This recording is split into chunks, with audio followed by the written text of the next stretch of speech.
Hello, everyone, and welcome to Masks and Muses, our Dragon Age game here on Restless Barbarian Gaming. I am your Game Master, Aloysius, and happy Valentine's Day, everybody, for all you who are choosing to be with us right now instead of whatever else you could be doing.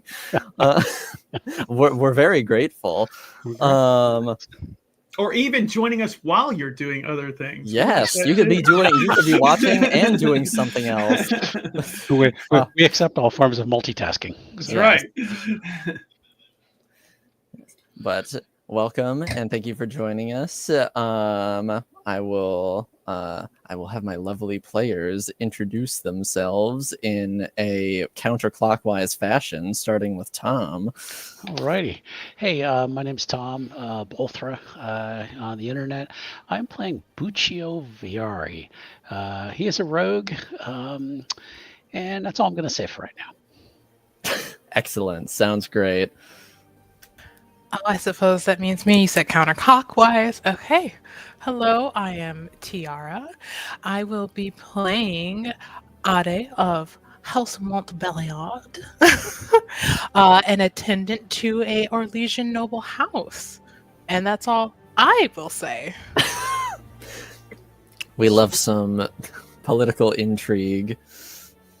I love the accent. It's clear that we got a genuine Orlesian here. So yeah. No. I no pressure though. I'm just here for it. I'm playing Aiden Kincaid.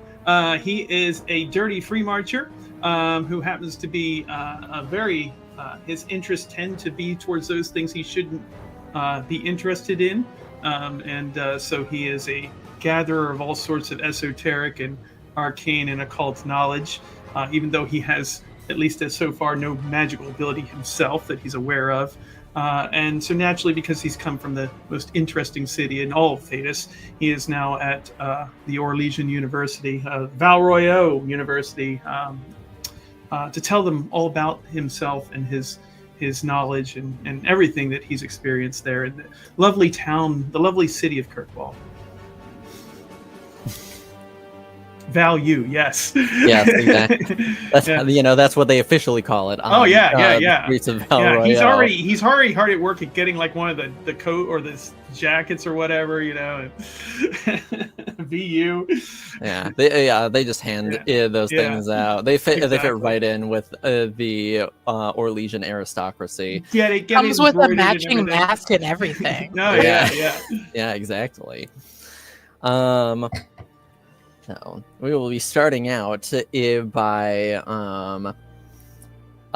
going over little snippets in time of each of our characters. The night before we officially get going, just to see what a night in the life of each of these characters is like. And since Diver seemed like he was raring to go, I think we'll start with him.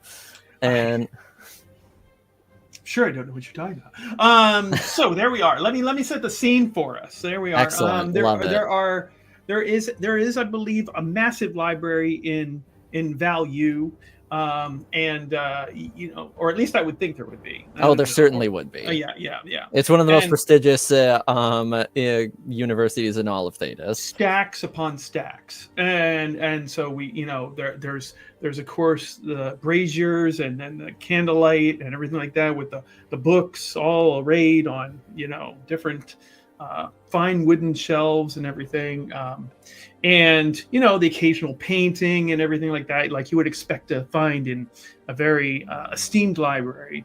And this is where our scene opens. He happens to be sequestered away in what we might call a nook, I guess, an alcove, perhaps, and he is there with red candle, wax burning down, melting down upon the dish or tray there, and he happens to be there with a couple of his peers, who are also into the really heavy, thick-paged tome that he's pulled out. This codex that he's translating for them, in the ancient Tevinter language that it's written in, and it's talking about the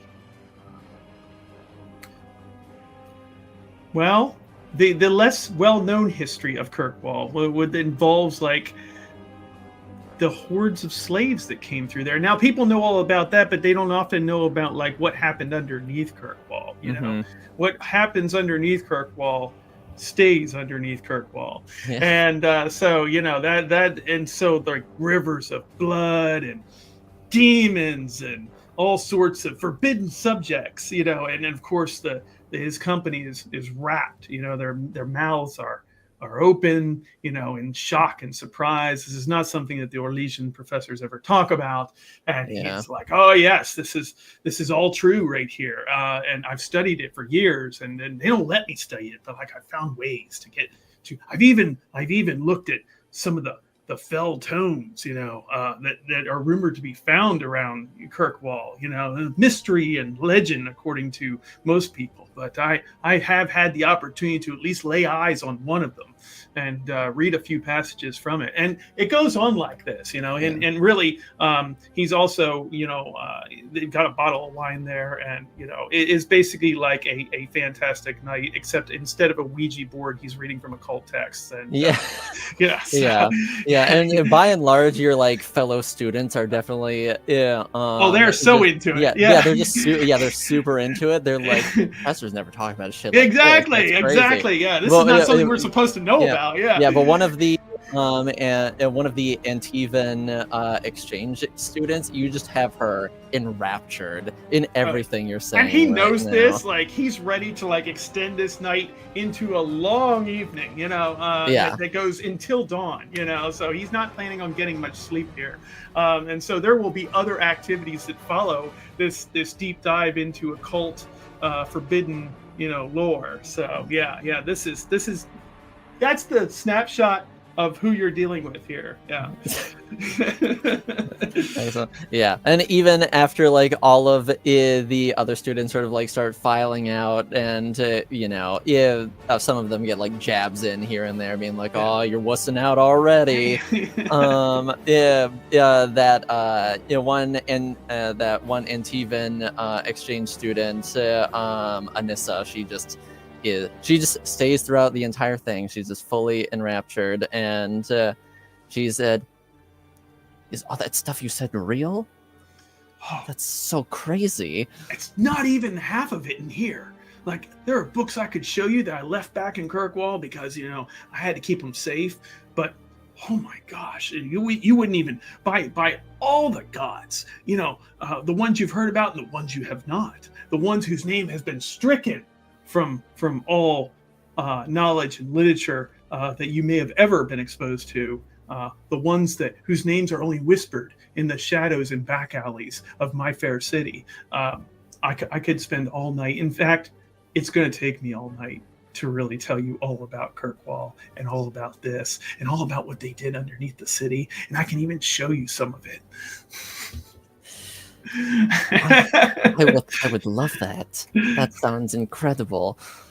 Do you have someplace, private that we can go? I mean, this is fine right here for me, but they might catch us. So, I don't know what your parents or whoever might think about that. My parents are back in Treviso. So. Oh, good, excellent. Let's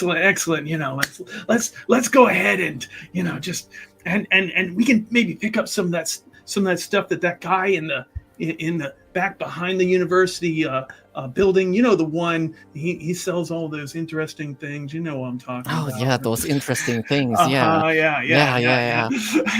What are those things? I cannot. Right. I feel like they're just changing every time. Oh yeah, absolutely. And oh my gosh, you can't have a proper evening without imbibing without the stuff. Yeah, that's right. Without the stuff. Yeah. So and I mean, if you bring a friend, we can make it our own little band of three here. So I'll have to see about that. Yeah. Well, are you? Do you stay on campus or off campus? Oh, technically, I mean, I think they have a place for me here, but I move around. You know, I can't stay still. I end up sleeping in places I don't even recognize anymore. So, you know, I just wake up wherever I happen to lay my head. You know, it's just Wherever. good company, good wine, the stuff from the guy, in the back alleys behind that place in the campus, like a great occult tome. I mean, wherever I end up by dawn is where I am. That sounds both exciting and extremely dangerous. Oh, I live for it. Yeah, danger is my middle name. Yeah. Well, I suppose I can go get some of this stuff. Oh, yeah. I can't promise about a friend or anything, but I can Oh. promise the stuff. You know what? Let me go see if I know someone else who's usually down for this sort of thing, and let me see if they're interested in another fantastic night of. Really? Okay. Yeah. No, don't worry. I got you. We can definitely make this a party. So. All right. You'll go get your friend, and I'll right. go get the stuff. That's right. And meet me at this secret location. And he basically writes down like an address on a scrap of paper, tears it out. And like it's all clandestine. And folds it, puts it in her hand, like places it in her hand, clasps her hand around it, like hold on to that. Yeah. Yeah, she takes it and she clasps it very tightly. That's right. 1 hour. Yeah. All right. 1 hour. Yes. And you can as she sort of like speed walks away, you can hear her sort of like giggle, like, this is so exciting. Oh, yeah. And she wanders off. And he goes his separate way, tucks the book into his robes, and basically like, kind of makes his way out of the library, looking all like he's up to no good. So yeah. All right, excellent. And I think we will move on over to Buccio. Buccio, what is your night looking like in comparison? Probably not quite as exciting at the moment. He has just arrived in town. As a way of description, Buccio Viari stands a robust 4'6", weighs about 120 pounds. He walks with a limp and uses a large staff to help him move around. He's arrived in town and is looking to get a room at the inn. He does not have a room at the inn, but he's going to inquire as to his arrival. So he's gonna kind of hobble his way in. He is only 22 years old. So if anything, a horrible sound, he looks more like a sickly child than a man. But yeah, he will kind of hobble in. If someone holds the door for him, great. Otherwise, he will do something. I mean, like the innkeeper will see him coming. Yeah, it takes him a while to get there, and he'll get up to the, let's say, the counter or bar or what would be yeah. No, it would, yeah. It's not of. Valroyo. It's not a Hampton, but Yes, Valroyo, very extravagant city for the most part, but some parts are certainly much more extravagant than others. This is definitely one of the lower ends of the spectrum, and so it seems very casual. This is where the more common folk tend to go for a drink and to maybe rest their head if need be. He will get to the counter and just kind of lay his arm on a and wait for whoever's there. And a sort of like middle-aged, fairly gruff-looking man walks up and says, "What can I get you?" He looks up. He's like, "Oh, my good man. It's been quite a day. I should have lodging here. My employer did send ahead the necessary funds. I sincerely hope everything was done correctly. I am so weary from the day. Forgive me. My name is Buccio Viari, and he steps back. He's like, I am so looking forward to just laying my head down this evening. Can you help me, dear sir? And he has to look up. So Yeah, and he sort of like looks at you, sort of like a little inquisitively, and then you see him like look and reach under the bar, and he like pulls out like a log book and starts looking through it and says, I don't see anything about a VR reserved here. Oh, but please, there must be. Oh, I'm so weary. Please, please, if you would just check one more time, sir. I'm willing to use deception. Yes. Okay. I was gonna say, yeah, I was gonna say, make me a cunning roll. Okay. All right. With your deception focus added onto it. So it's 3d6 plus that modifier, which is 2. So yes. Okay. All right, and that is. And then plus whatever your cunning is. Oh, okay. Let's see. Well, so I'm adding cunning and deception.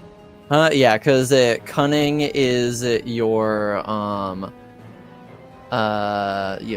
yeah, because cunning is your like what's the word, like trait, and then or like skill, and then the deception is a focus of that, so it just like adds additional bonuses onto the normal bonus. Okay, so I've got a 2 in cunning. So do I add that to my dice roll then the modifier? Yeah, it would be you roll, and then you add the +2 from your cunning, and then you add an additional one for deception. Okay, so let's see. So that's 7 so that's 9 plus 2 is 11, and then I'm adding 2 more for my deception. Or just adding one more. Just add one more for your deceptions. Okay, so that would be 12. All right, and you sort of like sense it from him that he's like, I really don't want to be dealing with this guy right now, and so you Lucia will burst into tears. Yeah, I would say, but you sort of like see him look at his logbook, and he just like, oh yeah, and I was like, yeah, silly me, how could I forget? No. Yeah, we got a room for you. Oh, bless you, sir, bless you. I've just my small backpack here. Bless you. And he'll just kind of lean his head. He's like, very thirsty too. Can I get you something? Just some water for now would be great. And he'll kind of turn around and he goes, quite the setup here. He sort of like looks around. And if you say so, I'm sure the nobility think it's an eyesore on their fair city, but not all of us can be nobility, can we, my friend? Suppose that's true. Someone has to do the work, right?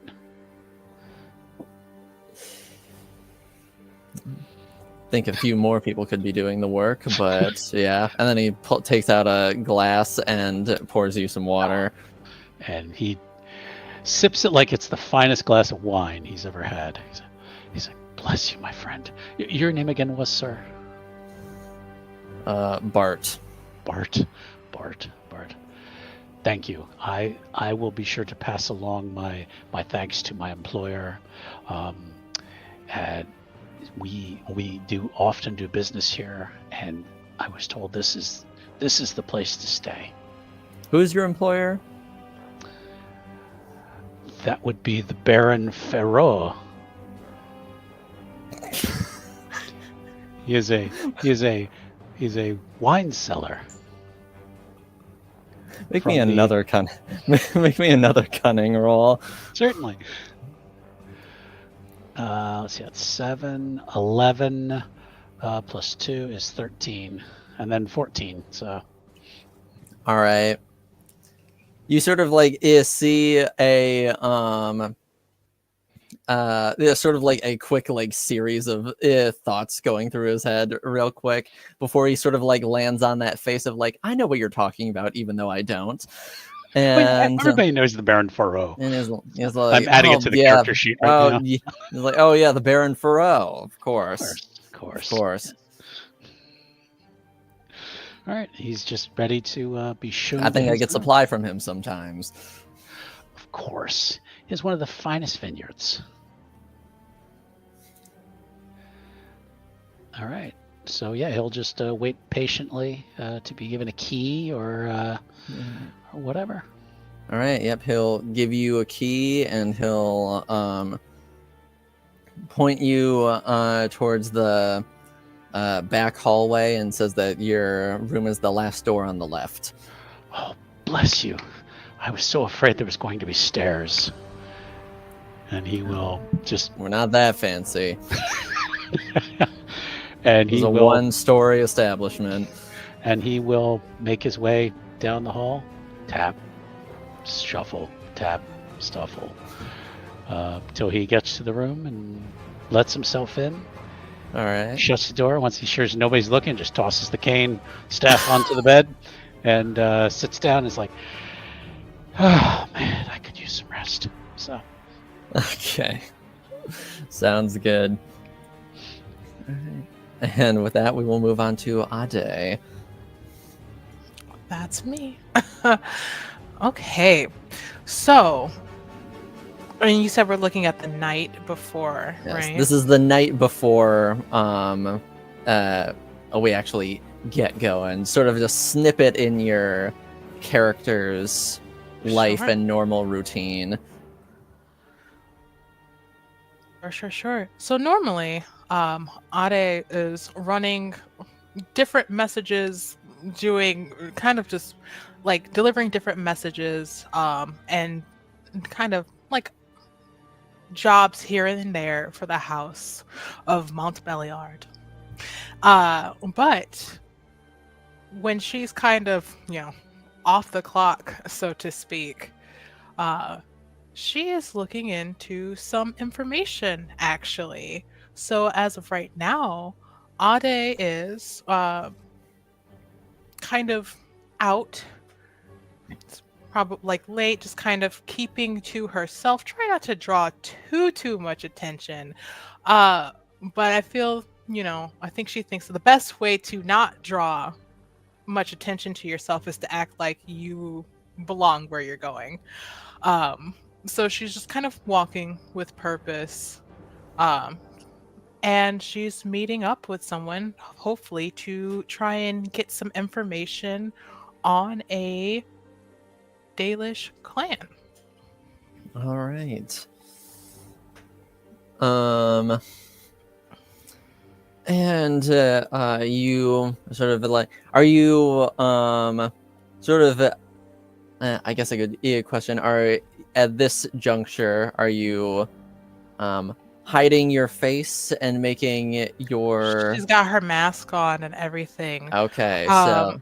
She's still in what she would normally be dressed in for the day. All right. So people won't... Yeah. So people won't necessarily know who you are. They'll just know that you're affiliated with the Montbelliards in some fashion. Mm-hmm. All right. Sounds good. And I think that she's just kind of walking through the streets. And I think that she kind of veers off as though she is going to maybe stop in this, I don't know, tavern of sorts. But really, she's kind of veering off that way to take one of the back roads Okay. to a less occupied area, just so that she can have a quick chat. All right. Sounds good. You sort of round the corner and in the alleyway you see a cloaked figure, hood up, face sort of obscured, just resting against the cobblestone and brick walls of the establishment. And you sort of like see the hood like move slightly to look in your direction before returning to a sort of nonchalant position. Okay, so Ade's just going to kind of, slowly walk up, and just kind of stop in front of them and remark, "Seems such a lovely night for a stroll, don't you think?" If you say so. Certainly could be worse nights. Yes, I suppose, but this is, of course, the greatest place in all of Thedas. So many say. And I think that... Ooh. I'm trying to think about how she would do this. I think that this is likely someone that she has arranged to meet with through another person, because she's trying to get a little bit of information on the Dalish clan that her father belonged to. She's trying to find out a little bit more information about that. Sounds good. So, oh, sorry, I didn't mean to cut you off. What is it you want to know exactly? Well, I was told that you could perhaps provide a little more information on the name of the clan that... Oops, I forgot her dad's name. I'm so sorry. All good. Let me look at the sheet. My apologies, y'all. We love panic. It slipped my mind. All right. Where did I put it on here?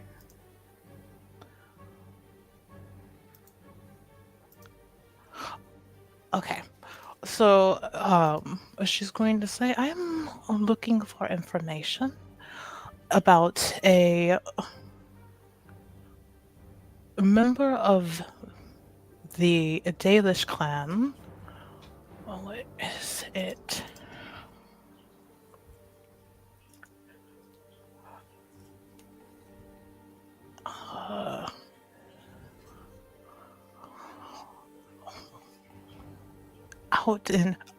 I'm sorry, what is the name? I'm forgetting. What is the name of, was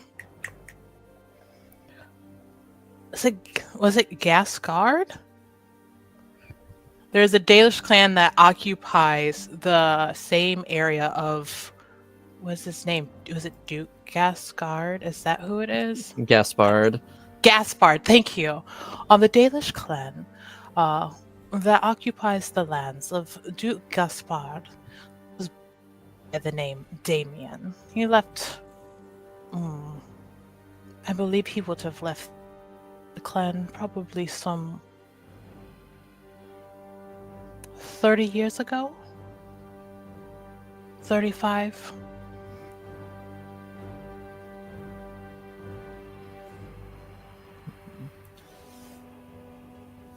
The name sounds vaguely familiar. I do not know the clan offhand, but I know of the specific group of which you speak. I believe they wandered into the Tirashan some time ago and have been settled there ever since. Would you happen to know how to get in correspondence with them? I can work on that. If you are able to deliver a, let's say, reputable means of establishing communication with that clan for me, I will make sure to make it worth your while.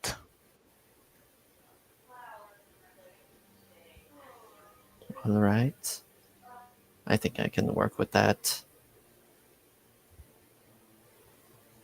How soon do you think I can expect a reply from you?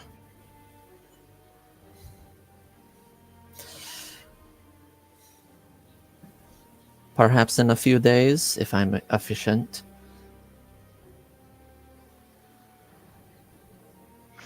I think that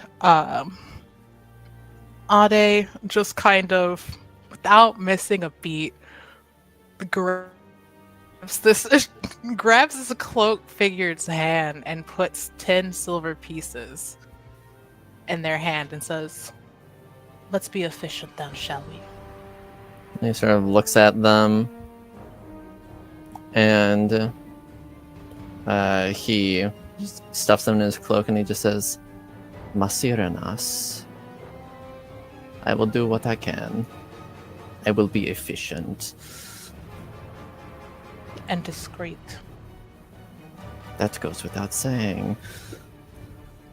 All right. I think with that, she just kind of, without missing a beat, she's going to excuse herself by turning on her heel and just traipsing back out of the alleyway. And she's gonna kind of leave the same way she came, right? She's just acting like, yep, Mm-hmm. I'm doing nothing wrong. I belong here. In fact, you should be thankful that I'm here. Just kind of walking with confidence. And she's gonna kind of head down some different roads until she gets kind of like out of the less populated area. And she's gonna head home at that point. Yep. And once she has finally made it home, she's gotten into, I think it's just kind of like a small, not very, it's pretty simple, like a very simple, like one, like one bedroom dwelling. She's going to lock the door, remove the mask, and she's going to sit down and put her face in her hands, and she's just going to do some breathing exercises. Just like, Okay. this is going to work. It's fine. It's fine, and you're not doing anything wrong. And it's going to be okay. You're crossing your T's, you're dotting your I's, and the Duke will not find out. Calm. Just be calm.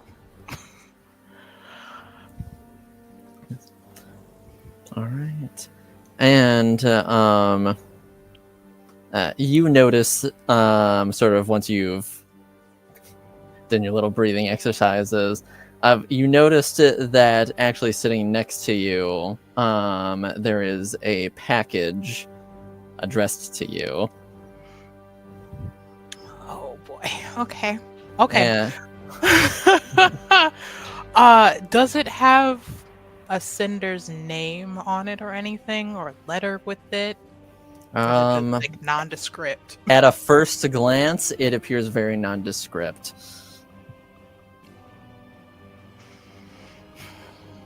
Well, And this could either be something good or it could kill me. Yeah. Knowing this place. right. And Aiden, you actually find a similar package waiting for you upon leaving the library. And Buccio, almost as soon as you well, actually maybe a couple minutes after you've laid down, you hear a knock on your door. Yes. And you don't hear a response. Okay. You'll hobble over. All right. Door. You open the door and you find a similar looking package. How did they know? So, okay. Okay. Take it inside. All right. And upon opening the package, each of you find a folded letter, a sort of like golden pin in the shape of a bow, and like the weapon, a very like relatively plain looking mask, and what appears to be a invitation to a salon at Chateau Alarie. Do I recognize, like, is this a generic heraldry, or is this like attributable to someone, a family, or something like that? Looking at like which specifically, the mask. Yeah. Make me a cunning roll. Okay. And if you have any relevant focus, you can add that to it. Okay. Cultural lore, would that be a relevant focus? I'd say that could count. Yeah. Okay. 2d6 is it? 3d6. 3d6. Okay. Can I make the same roll, please? You may. Wow. Okay. That's a good number. That's gonna be. Let's see if my math is correct here. That's gonna be 21. Oh my! Wow, that is extremely good. Yeah. It's about as good a roll as I could get. Yeah. You. I know everything about these masks. Yes, I say Buccio. I'd say you recognize the mask as sort of like obscure noble house. You can't place exactly which one, but you recognize that it is like noble to some degree, but you just can't place it. Aiden, on the other hand, who's just apparently on his stuff, he knows his shit. Oh, yeah. You notice that, interestingly enough, this is a mask associated with the servants of the Duparaquets. But also, you would know that at this point in time, the Duparaquets haven't really been a noble family for almost 50 years. Yeah. Okay. All right. Yeah. So being commissioned by someone who's not quite noble, used to be noble, not noble anymore. Yeah. I'm interested. All right. And upon opening the letter, should you all choose to do that. Oh, of course. Yeah. He'll smell it. You do get a slight whiff of perfume. Yeah. You open up the letter and it says the same thing for all of you. It says, "You do not know me, but I believe I can help you. The Alarie sisters are holding a salon at their chateau tomorrow evening. The chateau has a private smoking lounge on the second floor. It is off limits to most other guests. The invitation will get you through the door. The pin provided will help you identify others who have also received this package. The mask belongs to an obscure minor house that should help you look like you belong, should that be a necessity for you. The rest is up to you. I hope to see you there. Good luck. M. Buccio's thinking like, all right, I haven't been here since I was a child, and already somebody flagged me coming in to town. So he's a little upset. Fair. It's like, God damn it, the city's never changed. What role would I need to make to see what information Ade might know about the Alarie sisters and like their salon? Because typically Orlesians that host salons are probably doing it like it's probably like a traditional thing for them. They're throwing them pretty regularly, and the people who need to know about them or can get into them, whatever. So I'm just, I guess, wondering if like there's any information or like that would also history about that. Yeah, that would also be a cunning roll. Okay. And then you can add any relevant focus to that.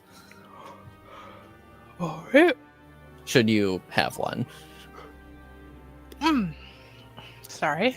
All good. Okay. 17. 17. Okay. House Alarie is a rather minor noble family known to put on rather extravagant affairs. In a way that could potentially be seen as compensating. In recent years, the patriarch of the family, Jules Alarie, has sort of taken a step back from being like the face, and now the faces of the family, who are also the ones putting on the salon, are the twins Louise and Eloise Alarie. Okay. Is there any relevant gossip about the Alarie sisters? About the Alarie sisters? Perhaps in comparison to what their predecessor, Jules. What are nothing the people saying? Yeah, yes, I was like, obviously nothing confirmed or anything, because that would be too scandalous. But you have heard rumors that because you rolled a 17, and also you walk in these circles all the time. You would have heard that there are more than a few rumors that Louise and Eloise have slowly been poisoning their father to sort of get him out of the way. Gotta love Orlais. Yes.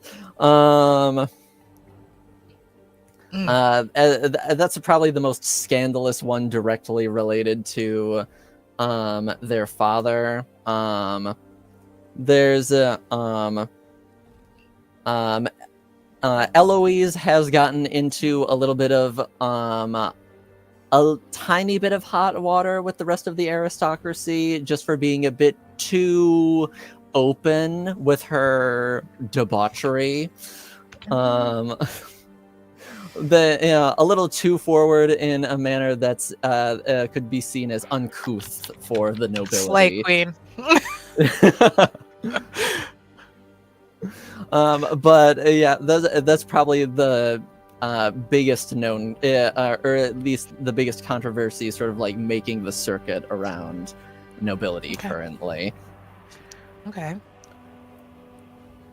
I don't want to take up too much time with questions. I just have All good, all good. one more question. Would I have an idea of the type of people who tend to attend the Alarie sisters version of a salon? Because at least on the face, the Alarie sisters are sort of like put on these more extravagant affairs. They really go all out. They actually draw quite a variety of people across Orlesian nobility, from other minor houses up through like major houses, and even people associated with like the like Orlesian court of the Empress. Okay. All right, that was my only question, or only 3 questions. All right. Anybody else want to do any deducing of anything else? Can I decipher the handwriting? No, Do I know who wrote this? Hold it up to the light. Put some lemon juice on it. Yeah. You'll notice the curves here at the L, and also Right. the way that. Yeah. So you notice how like every third R Yes, is just exactly. slightly Okay. off. You said it That smells is- a little bit like perfume. Yeah, that's Yeah. right. yes, it that does, smells yeah. slightly like there is a hint of perfume. To not have a good Listen, scent. what kind of roll nicely would I have to scented make one, to yeah. see if I know what perfume it is? Well, that's a good question. Tracking down Because, the like, perfume. is it a perfume that's pretty well known, or is it like a perfume that maybe only a select few could get their hands on? That is a good question. Let me. perception. I was Let me leaning give that a perception. Yeah, sniff. perception or magic. Yeah, I was leaning perception. Yeah, we'll say perception. Perception. Okay. I don't know. Faint what that notes looks like. of, hints of. Right. Hints of It vanilla. smells like Yes, lots of exactly. money. It smells like lots and lots of gold coins. Right. Okay, I got a 13. All right, 13. You can't exactly nail down like the exact brand or type of perfume. You can sort of like get there's like many like different like floral hints going on there. And then there's also like a slight like earthy undertone to it as well. Okay. All right. Is the smell of the perfume on the letter itself, or like has it like left kind of a smell to like the envelope as well? I'd say Or it's was there no? I'd say it's like permeated sort of like onto the envelope as well. All right, and this is the next. You said this is going to be the following night. Yes, That salon taking place? the salon is taking place the following night from where you are currently. We're going perfume shopping. Okay, sorry. All right. Okay. I hadn't thought of that. I'm a dirty free marcher. Okay, though, so I that's probably okay. Yeah. Yeah, so you Orleans know don't how give to a shit play. about perfume. Yes, indeed. Yes. We play slightly differently than the You other. know what? I don't know if you're going to require a perception check here or not, but if he can, he's going to make a comment about how Ade smells exactly like the letter he was reading.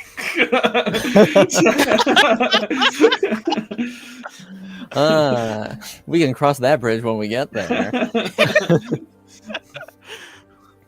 All right. I would say, but if there is nothing else, then we will cut to the next day and your any preparations you wish to undergo leading up to this salon. Buccio would attempt to leave without paying because, well, that was the whole point of this. So he's probably going to try to climb out leave. the window. Yeah. I mean, it's on the first floor. It is on the Yeah. first floor. So yeah, he will probably carefully climb up a window and All right. make his way to into town looking for some free breakfast. So Is he All going to right. abscond Child with right anything outside from the the room? window. he will. The Bible will stay in the Okay. by the bed. The chantry lore will stay Yeah. in the desk. Yeah, no, he won't. Yes, he yes. won't The Book of steal anything. Threnodies will be left Yes, alone. yeah. It will remain where it is. Yeah. And we'll attempt to maybe. Even though I think technically at this point in time that book has been removed from the from the chant, but whatever. What time is the thing at? Is it the evening or? Yeah, it's evening. Yeah, Okay. All right. So yeah. when he'll all probably- good salons take place. Well, of course, Of yeah. course. Yeah. So he'd probably just make his way around town, attempting to scam maybe some free food or something. So he left here as a child. I really did not give him a background. I was going to kind of work with you to Okay. to kind of so he doesn't know this place at all, except stories he's heard. He's supposed to be 22 years old, so I don't know lore-wise when everything would have happened. I'm Yeah. just saying he left as a child. So No, all good. Well, a good sort of place for him to that is maybe sort of like in the back of his mind somewhere. To sort of try and scrounge up a free meal if you're just trying to like swipe an apple off a fruit stand or whatever. No. He'll sit down and make conversation, and no, he's not a petty thief. He works for his food, his lodgings. I mean, he'll tell a story. It works. But I mean, I guess he does have some money on him. And if the situation warrants that, there's 10 thugs standing in the restaurant, he won't try to rip them off. But yeah, he's just kind of just moving around, just getting a feel for the place. This city he had heard of, but he's never known it. So. Well, if you're looking for a meal, then probably a good place to go would be the Summer Bazaar. Okay. So yeah, it's one of the more popular marketplaces, and there are a few sort of just like walk-in restaurants here and there throughout the bazaar. Does he need to be on the lookout for pickpockets? Oh yeah. Oh yeah. That's fine. He is. Think big city, right? They're there. Yeah. Yes. And, I mean, don't get me wrong. The pickpockets here will be extremely discreet and personally offended if you think that they would steal from you. But they are still present. Yeah, he's saving his better clothes for the salon. So he's probably still in his traveling clothes. He attempts to blend in as much as he can. So, given his size too. So yes. Granted, among the rest of Orlesian society in this area of town, you still stand out. And he knows. Height or not, but you expected this. Yeah, and he knows to be looking out for pickpockets. So he has a dagger right by his side, and he's just going around, just chatting with people, just All right. blending. You have mixed success with the chit chatting. There are you can basically tell almost immediately who's going to be willing to talk to you and who won't. Right. Yeah. Because there are plenty of Orlesian nobility just out and about gossiping and socializing and essentially just making themselves seen, who you just know are going to not want to have anything to do with you. Absolutely Pretend fine. you're not even there. And if they forget me, it's even better. So, Yeah. He's the anti-Ephraim. So, Yeah. He wants to not be known as opposed to have everyone know who he is. Exactly. So. Sounds good. Sounds good.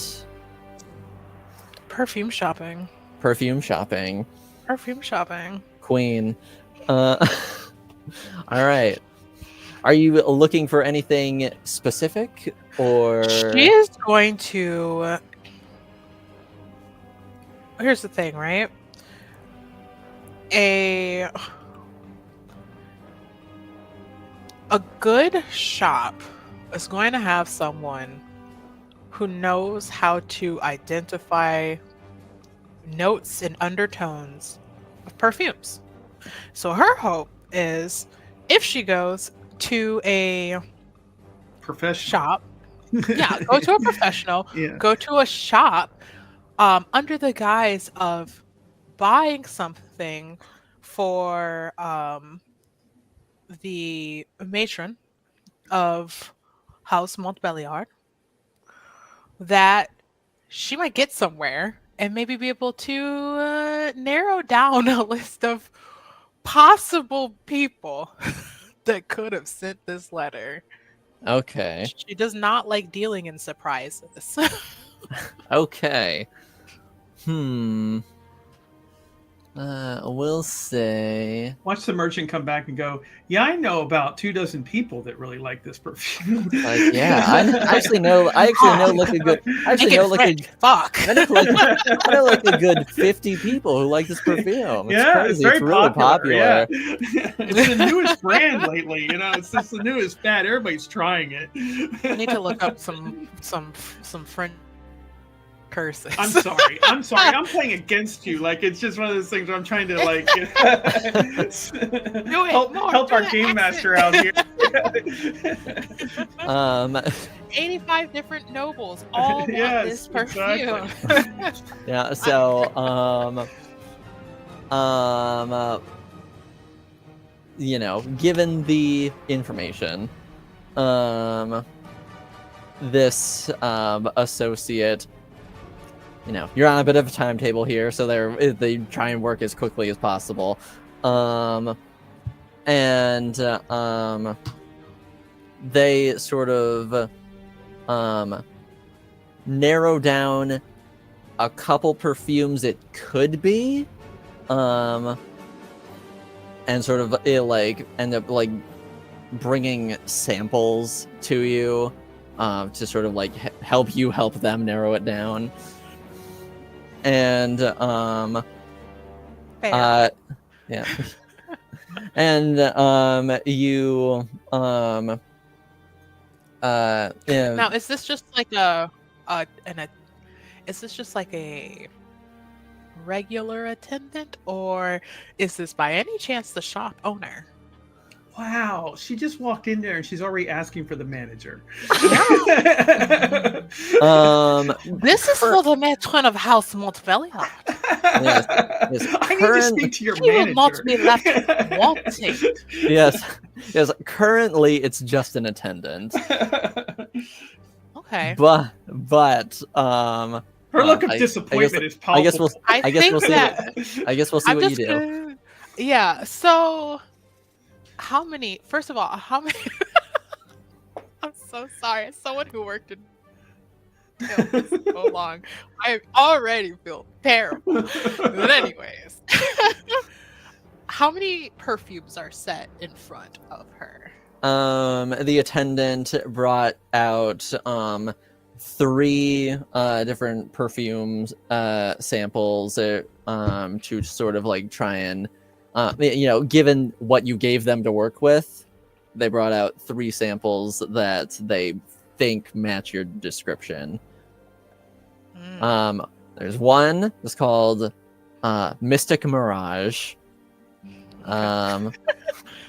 One called Eternal Essence, and one called Opulent Echo. This sound like the titles of whatever smut circulates or like.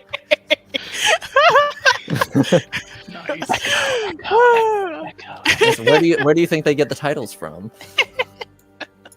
The forbidden Templar mage romance novels that circulate. Very You should popular. ability. Those are very popular.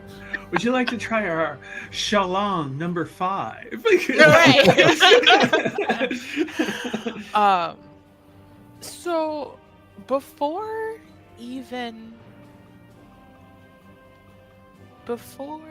I think she kind of like taps a finger to each of the perfumes, right?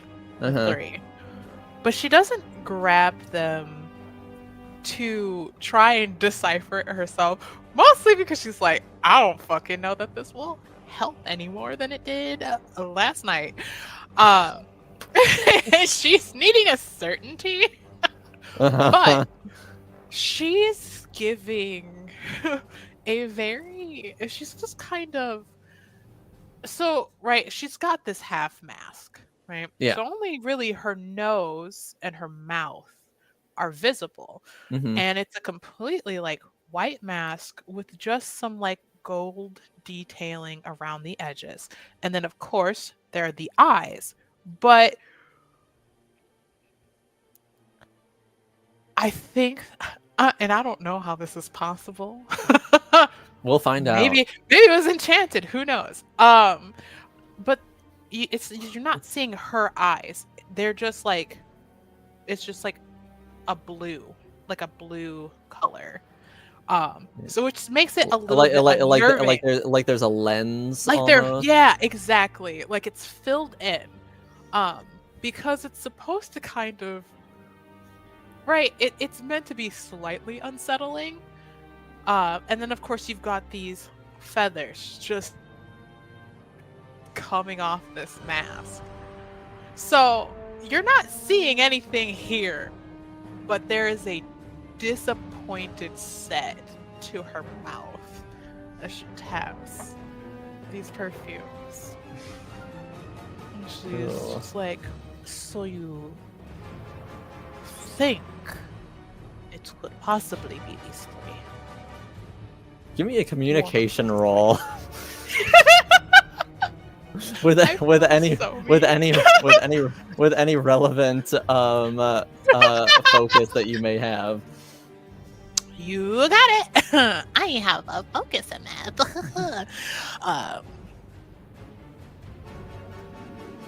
Okay, so let's see. Communication. All right, that's gonna be 17. 17.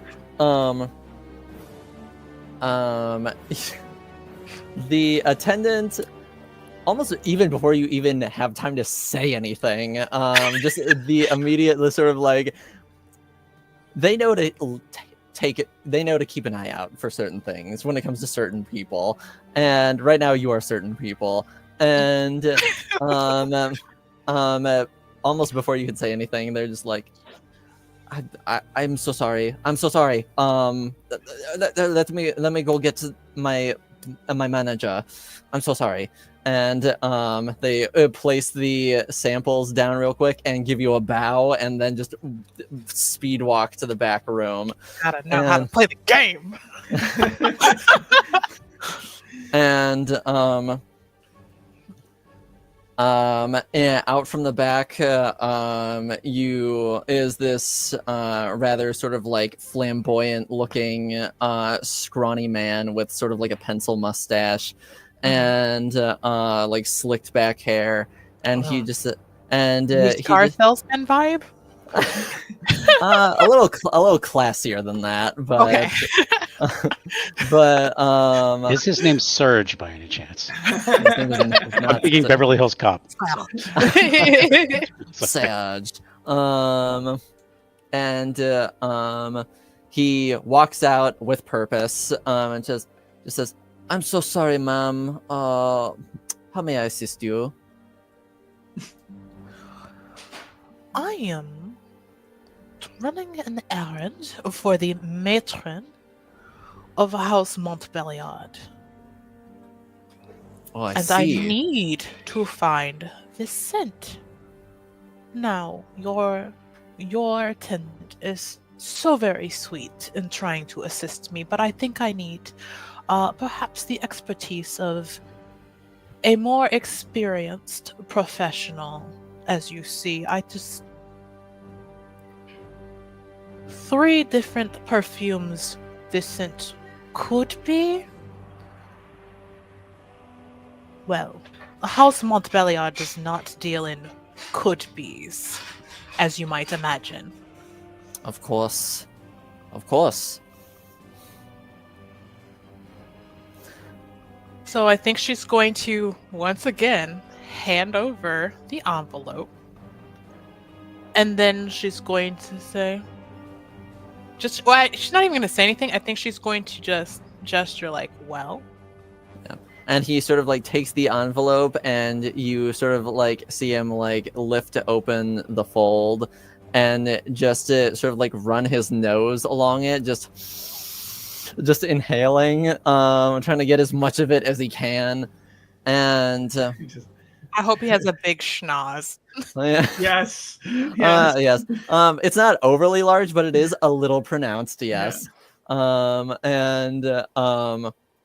the real question is whether he's going to bullshit her or not. Where is this actually an accurate assessment? Yes, and he looks over at one of the perfume bottles and just picks it up and immediately says no, and puts it on the counter, and then he like takes a couple whiffs of the remaining 2, takes another whiff of the envelope, and he says, "The residue is faint, but this seems to be the closest match. Opulent Echo." She's going to pluck the sample from his hand, and now she will give her own assessment. Hope on the inside, please let this fucking be what she's looking for. On the outside, she's just like, Yeah. You sort of like take a whiff, and obviously it's much stronger than what's left on the envelope, but it smells pretty damn close. Is there anything that feels slightly different from what she picked up the night before about this scent? You find that sort of like earthy undertone is definitely like stronger and more pronounced than it was before. And there's also like now you're sort of like picking up on like a subtle sort of like almost like sandalwood kind of scent, sort of like mixed into all that. All right.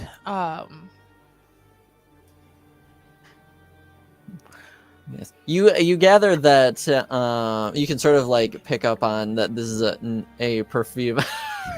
Yeah, exactly. No. You gather that It's that good feet smell. yeah, you gather that this is someone. This would be bought by someone who's like not just making appearances places. This is probably someone who performs who probably prefers a little more style and substance, not one or the other. Okay. How popular would you say this scent is? Not overly. At least not amongst many of the nobles.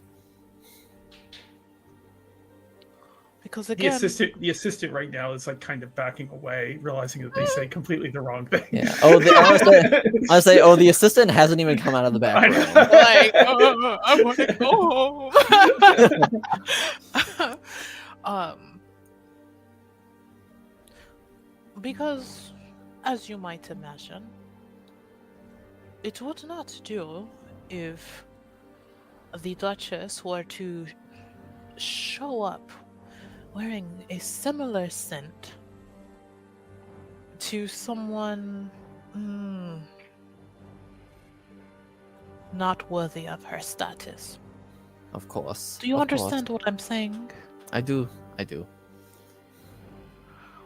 I'm trying to think of the best way that she might be able to get a little bit more information on who.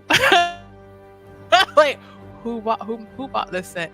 Is this one of many? Actually, you know what? Are there other shops that sell this scent? Bonjour. That's the term they use. Bonjour. Oui, oui. I want him to get so offended. Like, no, this is the only shop. We have the market cornered. Yeah, we Only have if you the want watered down That's 12. right. Why would you ever patronize the other shops? Yes, yeah. Well, there are certain other establishments who try and Yeah, match, there you who would try and match these scents, but they never get it quite right. They all have to put their own spin on it. Mm.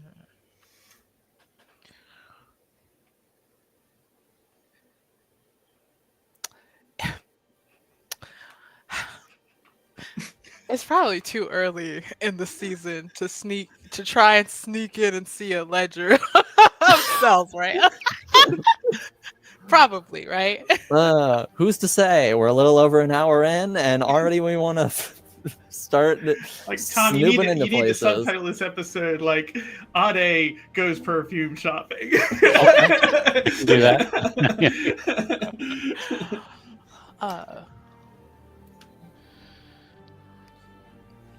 Who was the last person you supplied the perfume to? She did not give a name. She was very persistent on that. And respectfully, even if she had, I would not be at liberty to give away that information. Oh. And I think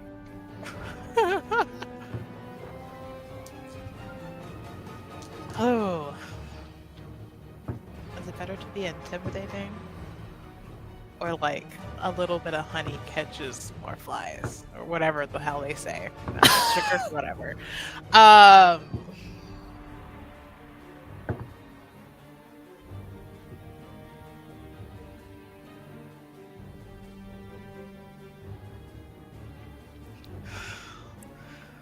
Lord forgive me.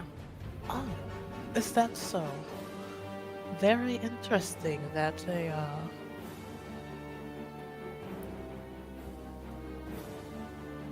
you are so very discreet and respectable and upholding certain morals as a simple shopkeep.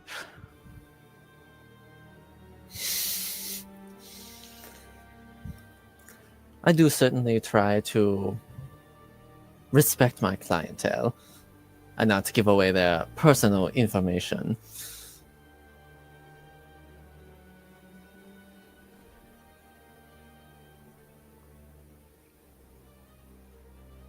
But surely there is information that even you can give.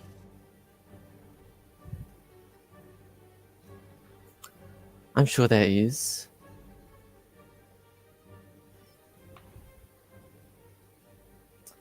She was Well, not wearing a mask, if that is what you are concerned about. Fuck yes. Fuck yes. So I do not think the Duchess has to worry about bumping shoulders with any other noble-born smelling of a similar scent of amber and sandalwood and assorted floral scents. Hints of hinterland cow patty. Yeah. Right.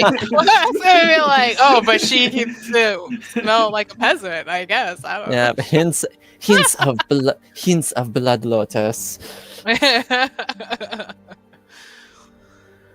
All right, okay.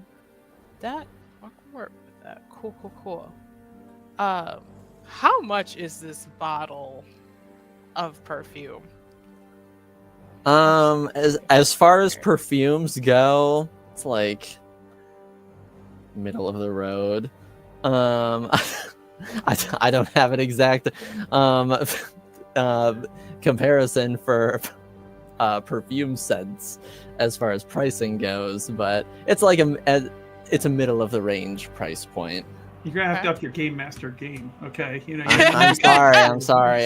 Next time I'll price out Is every. Is it 2 silver pieces? Is it 15 gold pieces? What are we working Definitely not with 15 here? gold pieces. Okay. I think that Ada is going to.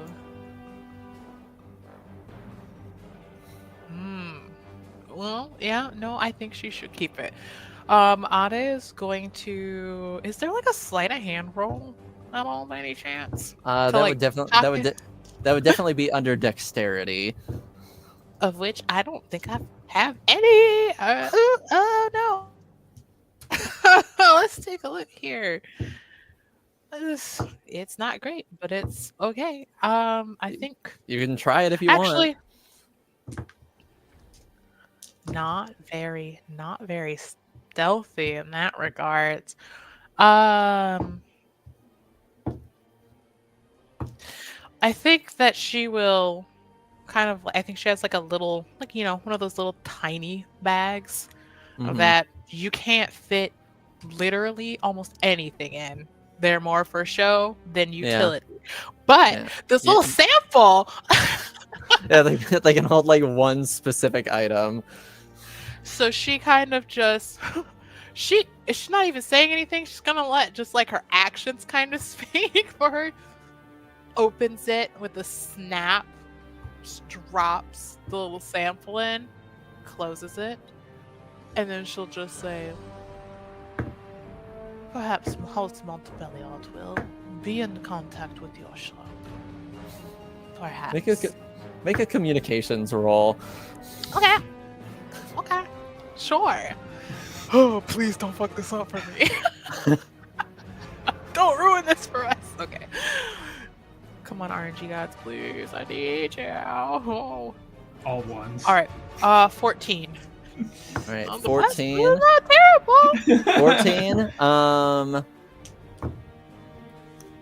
14. You sort of like get the sense that he's about to sort of like challenge you on this, but then like at the last second, he sort of like. Because I think she like cocks her head suddenly, like a little bit of a bird-like motion, even just kind of like and challenging him to say something. And he just says, "Of course, I hope to be of service at a future date." And like, I do think like. Right, like she's not wearing a nondescript mask, so it is kind of clear that she's got like it is affiliated. It is evidence being a little that weird, but that's okay. Yes, it is evidence that she is associated with the Montbelliards.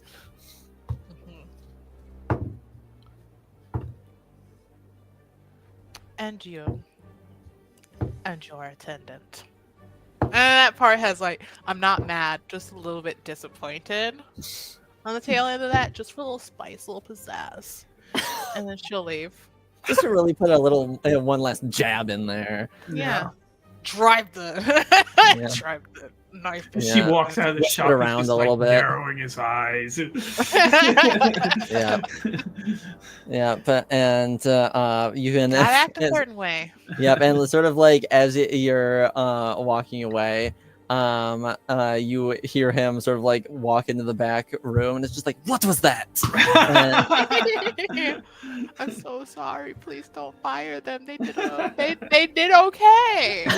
No, they're so getting fired. All right. Career. Sorry, so that's what she's doing. Really blacklisted from every single shop. All right. Now, Like, We're Aiden, working in a tannery next week. That's right. 10 years from now, like an assassin comes out of the shadows. You ruined my life. a bard just like comes out of the shadows and just tries to kill you. Broken perfume bottle. That's right. Yeah. I need pepper Just like spray. you created me.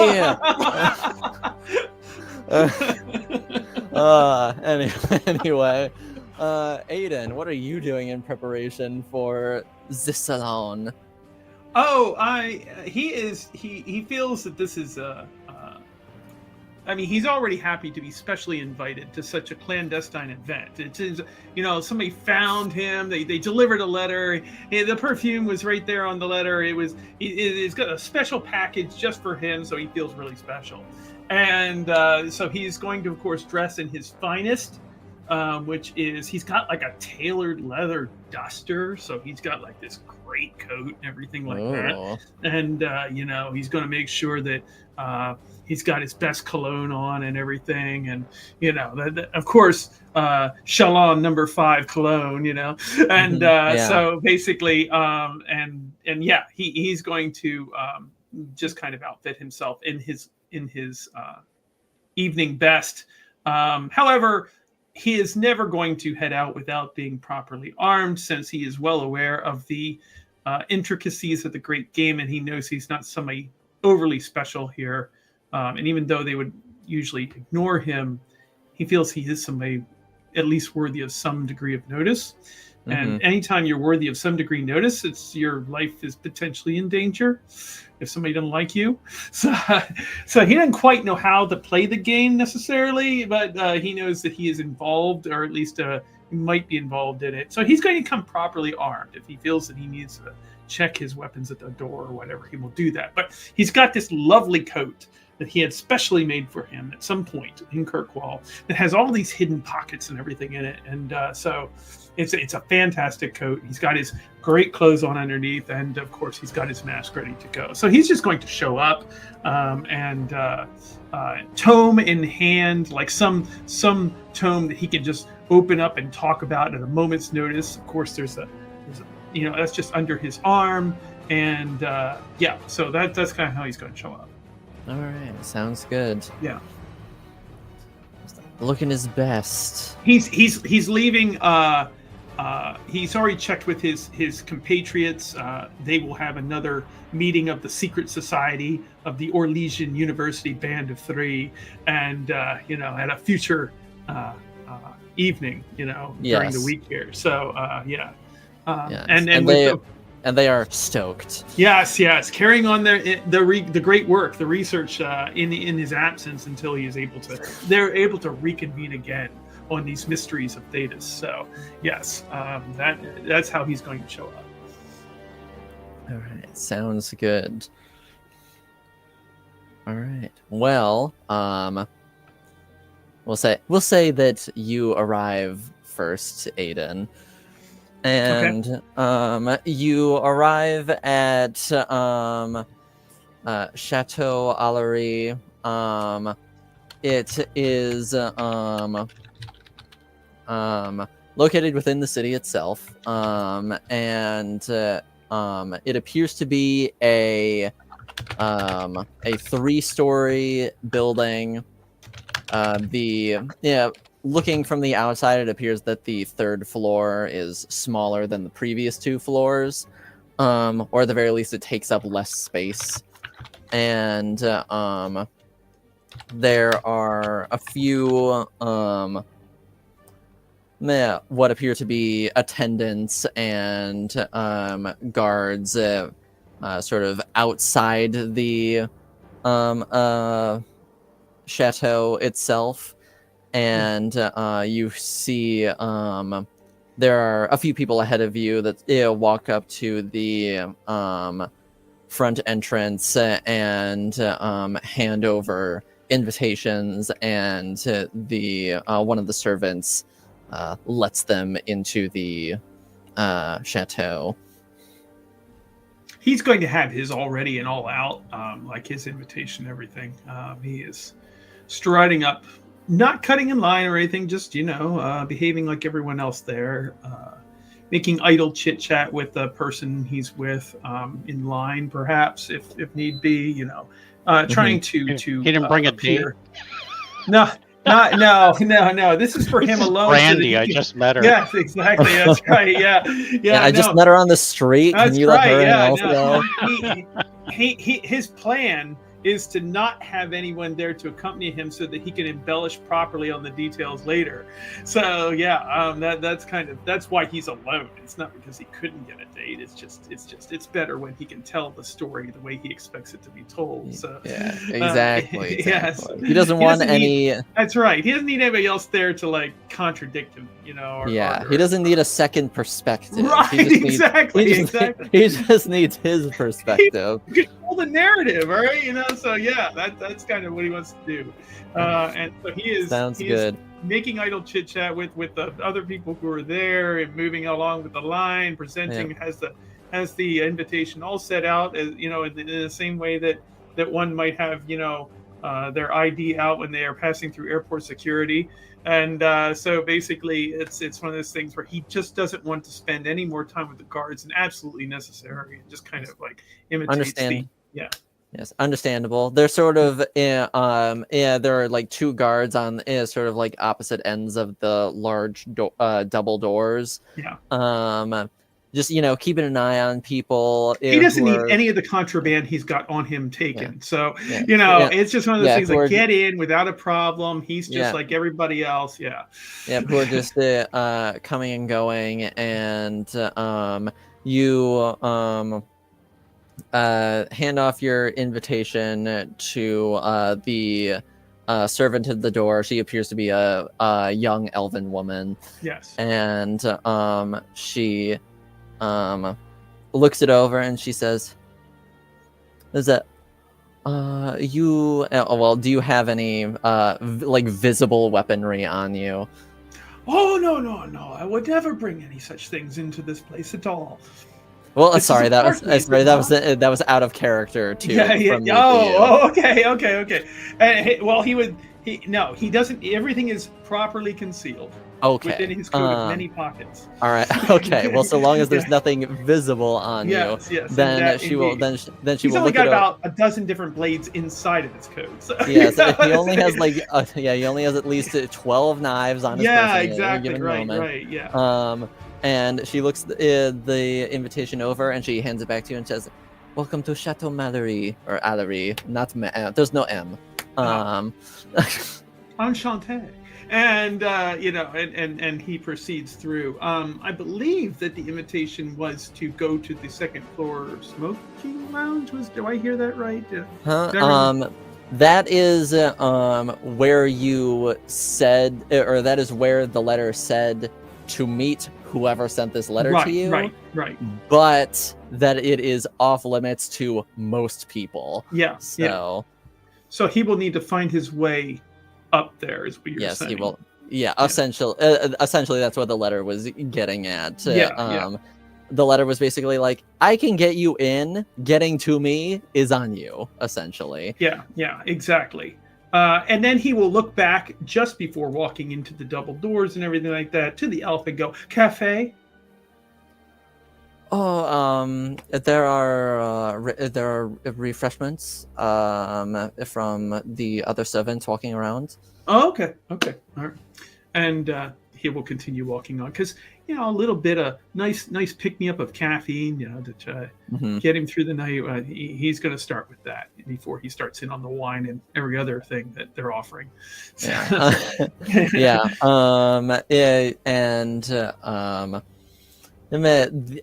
House Alarie does have a few Antivan ties, so they do enjoy their caffeine. Indeed. Yes.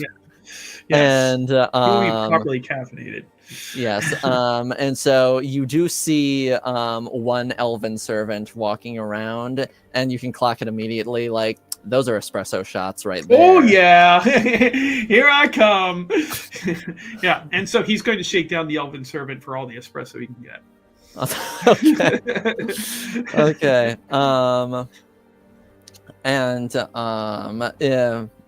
The elven servant, he sort of just standing there, like as you're just like taking espresso shots, and it looks like he wants to say something, but also feels like it's definitely not his place to say something. Yeah. Aiden's gonna turn into Cornholio later.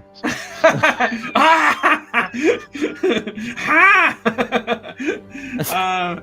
So after about a half dozen of those, he's going to move right along to assault the wine decanters. So. Yeah. All right, sounds good.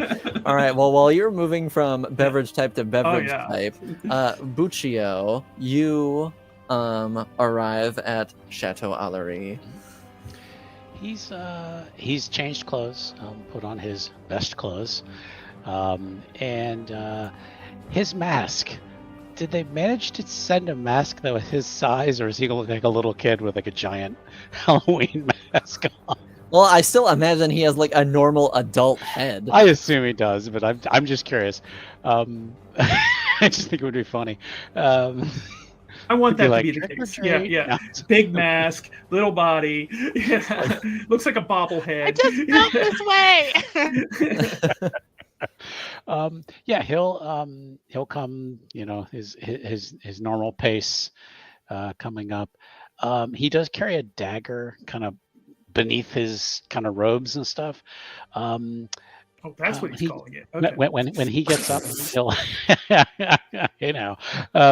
he gets up, he'll politely hand his invitation to the attendant, I guess. All right, and she will take it, sort of look you up and down. Mostly down. So. Yes, mostly down. And she just says, "Welcome to Chateau Alarie. Have a good time." Thank you, ma'am. How would be the best way to get to the second floor? Oh, I'm sorry. The second floor is strictly off limits right now. Well, if you'll see clearly on my invitation, it says I'm supposed to go to the smoking room, and I believe that's on the second floor. And she looks at the invitation, and try me, bitch. I'll say she looks at the invitation. She just kills with kindness. Yeah, she looks at the invitation, and there is nothing on the invitation indicating that you are invited to go to the second floor. Oh, my mistake. Forgive me. Yes, and she just says, "I'm sorry, sir, but the second floor is strictly off limits right now." And she hands the invitation back to you. But do have a good time. I thought we all had the same invitation. Huh? The letter and the invitation are two different things. Gotcha. Okay. No, just making sure. So, okay. No, that's fine. But right. Yes, you all got the same package with all the same stuff in it. Absolutely fine. I'm special. Yeah. Yeah. All right. He'll make his way in. They did not ask about weapons. Pen? Oh yeah. He had put the pen on and everything, so he did everything he was supposed to. So, but I'm just wondering if Ade, maybe, if she's looking for people with this pen. She sees. Yes, yeah. And yes, and speaking of Ade, Buccio, not too long after you find your way into the chateau. Ade, you arrive at Chateau Alarie. Okay. I'm just wondering, is that like the very first thing Buccio does when he shows up? Or is like you kind of get your bearings of like, the salon? What's going on? Or he's probably just getting his bearings. He'd probably look around to see if anybody has the pin on. So because the letter indicated that. Yes, the letter indicated that people who are wearing that like golden bow pin were also sent the same package you were sent. Okay. Is it conceivable that she saw this exchange, like them talking to each other, like him? I could say that. Yeah, you weren't too terribly far behind him, so I'd say you would be able to see that exchange. Okay, then God. I don't know how well this is gonna go. Then Ade will, peeping from the pen, wherever you got it. And I think that she's just kind of like got it kind of on, slightly visible in her sleeves, but like not like the centerpiece anywhere. Yeah, like not Treating it making like a it little super accessory. apparent. Is going to sweep in and up to this conversation and just say, well, actually, first, before I even do that, is this person that Buccio is talking to, are they wearing a mask right now? Currently? This attendant is not wearing a mask now. Okay. Well then, I'm just trying to decide whether or not she's wearing the mask that was provided, or if she her decided, own mask. right, because that will provide different advantages. Yes. Right. There's ups and downs to both of them. Exactly. And so I think she is. I think she chooses to wear her own mask. So she's gonna sweep up and say, "Are you giving my guest my sorry, she's gonna say, "Are you giving my guest a hard time?" I was merely expressing that certain areas of the chateau are off limits right now. To certain people, yes. Ade just punches down all the time. She doesn't like doing it, but you have to do certain things. Just trying to play the game. And unfortunately, that does involve a little. It's knowing when to be sweet and when to punch down a little bit. I don't know. You just lost one assistant their job, and here comes another one. Don't worry. Already Oh no, here comes Karen. Is going to write No. someone and be like, by any chance, do we have any stable positions? Oh, something. And she just says, Lady Eloise and Lady Louise were very explicit that certain areas were off limits to guests without their express permission. Okay. Your invitation, please. Oh, I didn't even hand that over yet. She will hand that over. I'm just trying to remember what days the spell does. But that would be literally wild, and I shouldn't do that. Maybe, perhaps. Which one? Days. I'm like, Let me see. surprise, surprise. I'm like, should I do magic about this?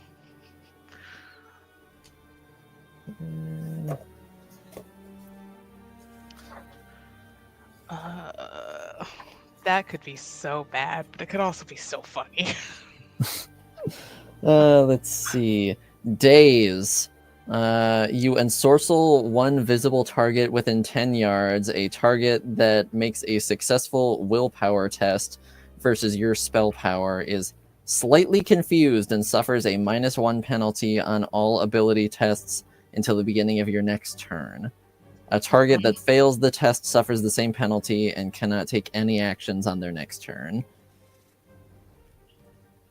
I'm just wondering. So it basically like stun locks her essentially for a second.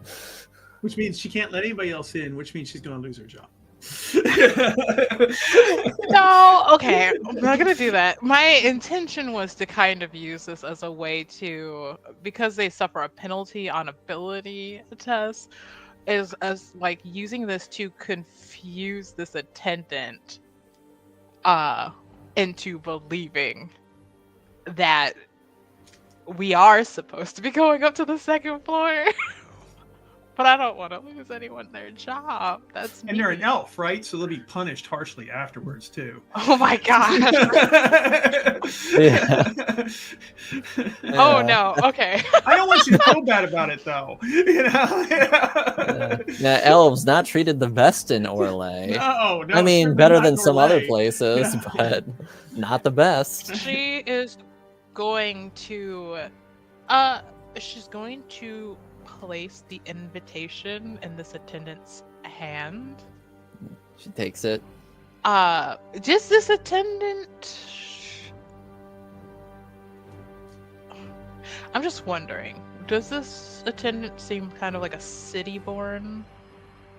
Oh, she's yeah. You can tell that she's definitely like a city elf.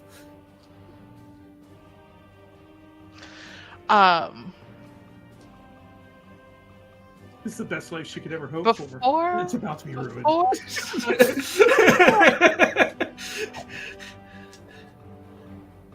do I get the feeling that anyone is kind of like unduly listening in on this exchange? Well, there are 2 guards on opposite sides of the Well, double fuck them. doors.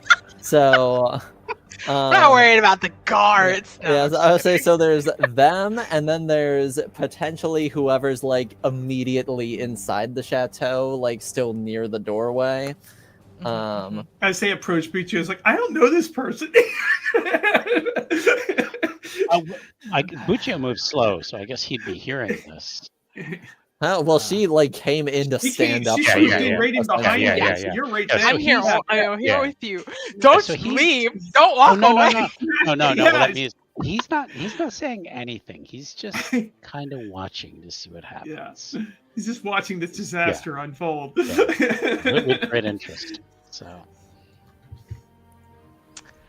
I think that Otter is gonna go the route of trying to persuade versus intimidate here. Okay. Because I think persuading will cause far less of a scene. Certainly. We want a scene. We want a scene. I say, and No. it will also well, you want a scene if it works out well for you. If it Yeah. doesn't work out well for you, Right, then, you don't want a scene. You don't then everyone just thinks you're being a impolite drama Asshole. queen. an Yeah. asshole.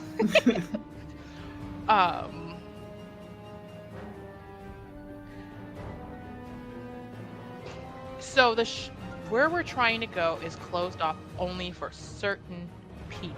Yes, Correct. she said. She says only people that the ladies of the house have explicitly said can go up there are able to freely go up there. Okay. So she's going to hand over this invitation and she's going to say, well, then I suggest you go and make sure that they know that Ade of House Montbéliard is here and needs to get to the second floor. Pretty please. All right, make me a communications So please, and that's roll. her being nice. It's saying please. Yeah. All right, make me a Like an asshole. communications roll. Okay. Please focus. Don't mess this up for us. Because I'm scared. Oh, 20! Okay. 20. I don't even really know if that's really good or not in the scope of things. It's but- it's definitely better than a 30. it's definitely quite good. I'll say, but she hands back the invitation, and you can tell, like, she, like, even if she doesn't know you, she definitely knows the family name, and that it's a very big deal. But also, you can tell that she's a servant, and she has been told to check invitations. Right. as No, benefits. she's saying, go. She's asking, please go talk to the hosts, let them know I'm here, and then I'm going to the second floor. And she sort of, you see her sort of like look over real quick, and you see her clock another servant who like just put their tray down, and she like just says, "All right, enjoy the chateau," and she speed walks off, and like it gets the other servant's attention and just says, "Cover for me. I need to talk to the ladies of the house," and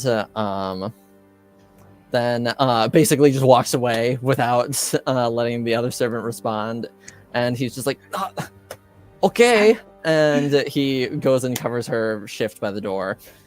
But like while all this is happening, and standing just behind Buccio and Ade, it's like somebody else going, like this big dramatic sigh of like this. Oh yes, there's like forming. there's someone immediately behind them who's just being so inconvenienced. Yeah, right exactly. Like, Thinking about it, I think Ade is just going to kind of slowly look behind her, and I feel like she has this like fan. So extra. I love Orlesians. And she's just going to kind of tap them lightly over their heart 2 times. The second time kind of presses in a little bit, and she's just like, "Thank you so much for your patience." And she's going to turn, and I believe she said, "Enjoy the chateau?" Yeah. Question mark? Is that where we're going? We're trying to go? Yeah, well, the chateau is the house itself. Specifically, you're trying to get to the smoking room on the second floor of the chateau. Right. So then she's just going to be like, "Thank you so much for your patience." And then she's going to just turn back around. She's treating them like they're a fly. Yeah. All right, well, Buccio, this extremely elegantly dressed woman basically just came to your defense and caused a scene for maybe a reason and maybe not. Who's to say? I think she'll just kind of slowly. I think she'll just kind of cross her right hand over her left in front of her, so that the pin, because she's 5'10", so I feel like the pin will be a little more level. He's got it like on his lapel. Nobody told him where he's supposed to wear it, so kind of like he's flashing it a little bit, but like discreetly. She doesn't necessarily want to be like, "Hey y'all, look at this shit." Hey y'all, this may or may not mean anything to you. I don't know. When he sees it, he was already starting to say thank you to her. He's like, "Thank you, madame." And he sees the pen. He's like, "Thank you again. I appreciate your assistance." Well, what is this world without a little camaraderie? We all have to work together, don't we? Well said. While he's standing there, would he notice Aiden? Because Aiden went in first, so yeah, Aiden did go in first, and he took 6 shots of espresso, and then immediately went to go get wine. So he'd be in the proper mindset, Yeah, so I guess make me a perception roll to see if you just spot anybody else with a. I thought Aiden was in the smoking room. No. Might be, That's why I came in hot. I was like, we gotta get this ball rolling. No. Aiden is still like in the main parlor area where everyone is socializing. Damn, that's so great. He's making various assaults on the hors d'oeuvres and decanters and everything else. So yeah. I got an 11. An 11. Yeah.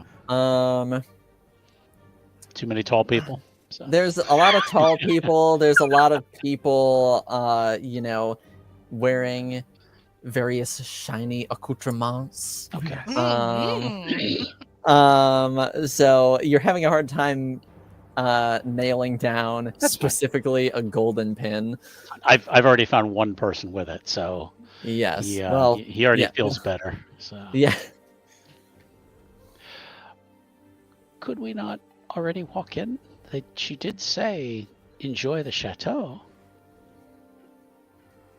Yeah, right now you're kind of just in the doorway.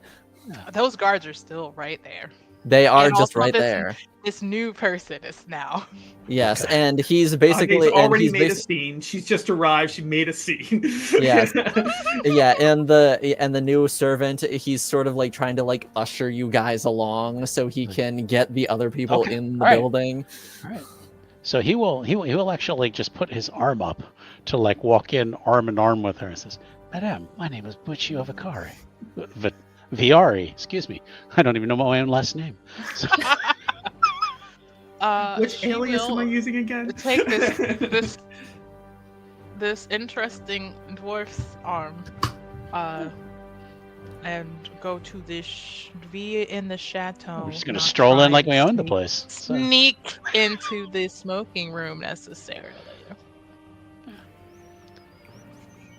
they didn't say we couldn't come in. She was just going to find out if we can go to the second floor.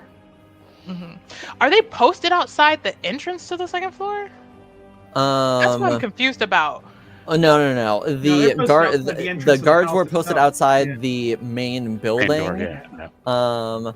And then there's then once you get in, there's like a big parlor area where sort of like everyone's convening and socializing and Yeah. that sort of thing. And then towards the back of it, there's a grand staircase area that leads up to the second floor. Assignment. I thought that we were like inside the chateau, and that the guards are like outside the smoking area, and I was like, that's crazy. But So that's why you thought he was on the second floor already, Yeah. because Yes, he I just was- went right through the guards. Yes. I get it now. Yes. I'm like, well, that certainly. retconning. Die like men. It's fine. I'm like, that certainly explains certain behaviors, but we're rolling with it. So We're rolling with it, and you know what? I'll make it work. Get down. Sorry, cat. all good. I wasn't sure if I was hearing mine behind me or not. Me to the guards. Get down. Get down on your knees. It's right now. And she steps on them. No. Yes. Okay. And then she has one of them into the kiss her chateau. feet. Yeah. Madame, Kissing the ground. when walking. Madame, shall Take your we Sorry. get a drink? So low. Ada is just in her own fantasy right now. No, it's just like this dude's really short. But... Buccio's doing his best to be charming, and he's like, "Shall we get a I'm drink?" And so- she's like, I'm I'm so ready for her to be like, "You're a long way from Orzammar." No, she will let Buccio like "I'm from lead King's Landing. What are you talking about?" into the into the chateau while we await this servant going to one of the sisters or both. And sorry, I'm trying to fight back a sneeze. I do think that she's just kind of like she's just kind of like, who the fuck is this? Who is this short little man? This short little man is just like, so you do not seem as someone who comes to these sort of events very often. Was this a special occasion? Yeah, what's funny is I just came back to the city, and wouldn't you know it, someone sent me an invitation last night. Mm. In fact, no one knew I was coming, to my knowledge, but yet lo and behold, Well, I'm invited to the chateau. well, you must understand. The way that names and information circulate in Orlais is perhaps a little differently than where you're from. Seems to be, and he's just kind of looking around. Does he see this blur go by? This caffeinated blur? Meow. No, I don't know. actually, Aiden is actually like canvassing the chamber to basically take note of. Obviously, he's seen the staircase, and he is currently assessing the situation, looking for a way up to the second floor where he's supposed to be. And if it seems as though it's guarded or whatever, then he will wait for an opportune moment to slip past the guards or create a distraction of some sort or something like that. Yeah. Yeah, you notice that there are two guards sort of on opposite ends of the Yes. staircase, just to, ensure nobody's going up there when they shouldn't be going up there. Keep out the riffraff. So. Yeah, exactly. Yeah. So then what he would do is in his, now this is also part of my design, in going around and basically, partaking of the various aperitifs and drinks that are being offered, and noticing that there's two guards there, he will pick an opportune servant, an opportune time here, a servant who is next to someone who punches down on a nightly basis, and basically just boom, right, the tray right all over, like their dress and everything, from the elf and the noble person there, in such a way as to completely make a scene, and what he is attempting to do is basically do that to create a scene, to draw the guards while he circles around and basically right up the steps. All right, well, we'll just have you do one dexterity roll. Okay. Just for that whole action. Yes, exactly. Yeah, that's my intent. Anyway, you're free to tell me I can't do it, but I think that's fair. Let's just see how it goes. Okay, all right, here we go. Okay, that's a 12. 12. Okay. Okay. You sort of angle yourself that one of the servants, it basically almost like trips over your heel almost, and just like sends a tray just flying across the way, and it lands like a shit ton of like glasses of wine, just all against this one noblewoman, and you just hear her go, "Oh!" and it just immediately starts losing it, and there are gasps, of just shock, and like. Yeah, there are a couple gasps, and then there are a couple people who are just staring at me like, whatever, I guess. And the servant's just being like, "I'm so sorry, madam. I am so sorry. I'm so sorry. I'm so sorry." And immediately starts like trying to clean up the mess. And the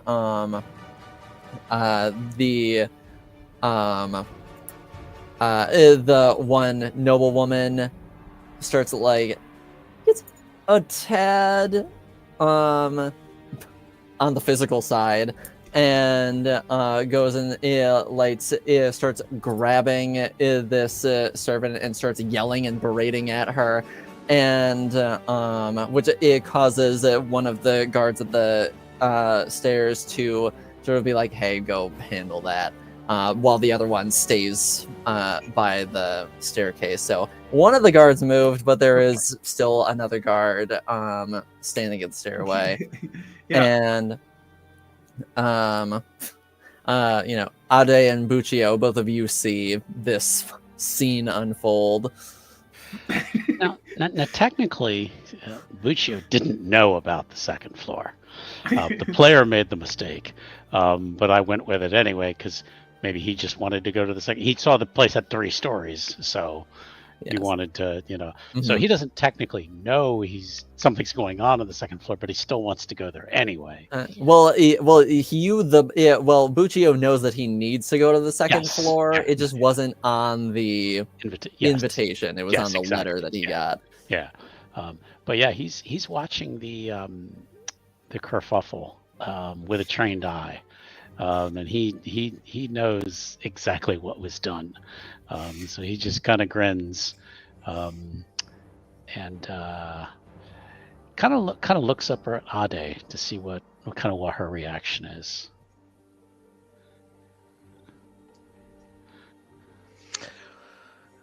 with this kerfuffle that's happening, I love that word. Great SAT word.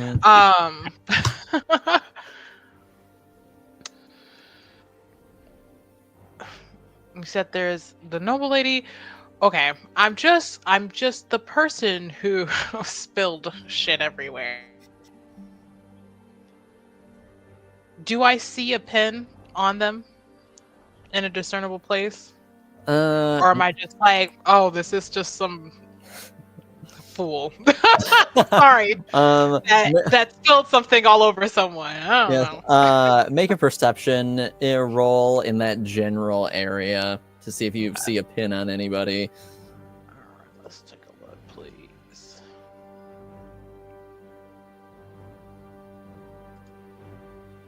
No. No? No. Seven. I see nothing. I'm gonna say, Aiden, where exactly are you keeping your She pin catches her currently? reflection and He's got it kind of tucked underneath the lapel of his finely tailored coat, so that he can pull the lapel back if he needs to. You know. Okay. So so it's not openly visible. It's no wonder that Ade didn't spot it. You know, yeah, it's a little bit concealed there. Because again, he doesn't know the meaning of it either, but he's ready to flash it if he needs to. That's kind of just his style. So he's done his level best to make sure that the distraction is not on him. So like the scene that's going on is everybody's focused on the servant and the noblewoman, and if more fuel needs to be put on the fire, he is ready to go for round 2.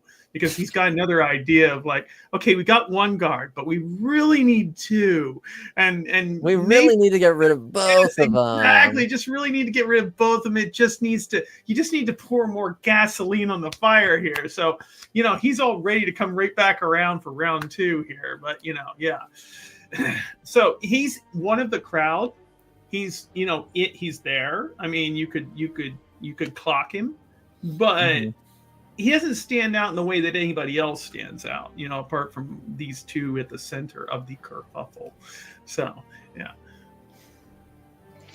The Ade's not even really going to pay this any mind. But seeing that the guard goes over, right? Like some fool tripped, spilled shit all over some other one who's now overreacting. Damn elven it's another servants. Day of Valroy. Damn elven servants.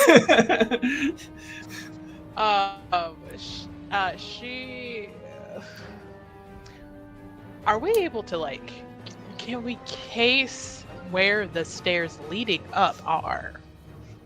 Yeah, they're like fully visible. There is sort of like basically once you walk in through the double doors, they're basically just like a straight shot towards the back of the room, essentially.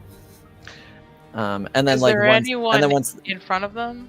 There's one guard like off to the side, and you do see 2 people sort of like walking down the stairs now from like opposite balconies.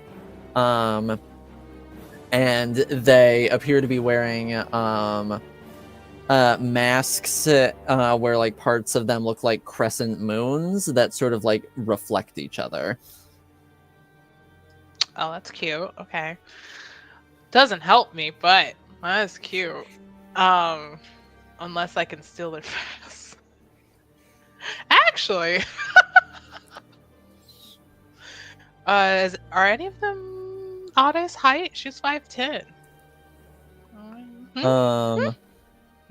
Like the 2 figures that are like walking down the stairs. They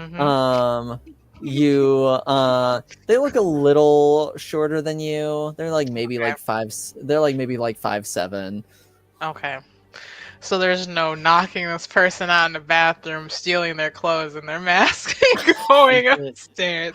Is it possible these are our hostesses? This is just what Buccio is wondering. Since they seem to have the matching masks and they are dressed rather extravagantly. Oh, they are dressed extravagantly? Yeah. Oh. Yes. Yeah, Buccio is just watching like, I'm wondering if this is our hostesses.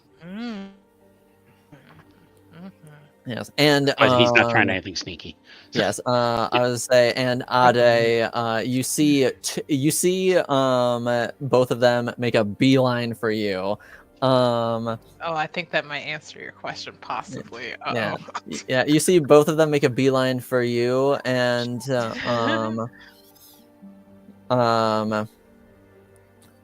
of them A just says, happy beeline or a mad beeline? "Huh? Well, yeah, like as soon It's as hard to as tell soon at this moment. as soon as one of them walks it over to you, they just say, "A representative of House Montbelliard. How unexpected! I didn't realize we sent you an invitation." I go where I want. I'm trying to think of the etiquette way of saying, "Bitch, of course I would be here." How do I say that in high society? Right.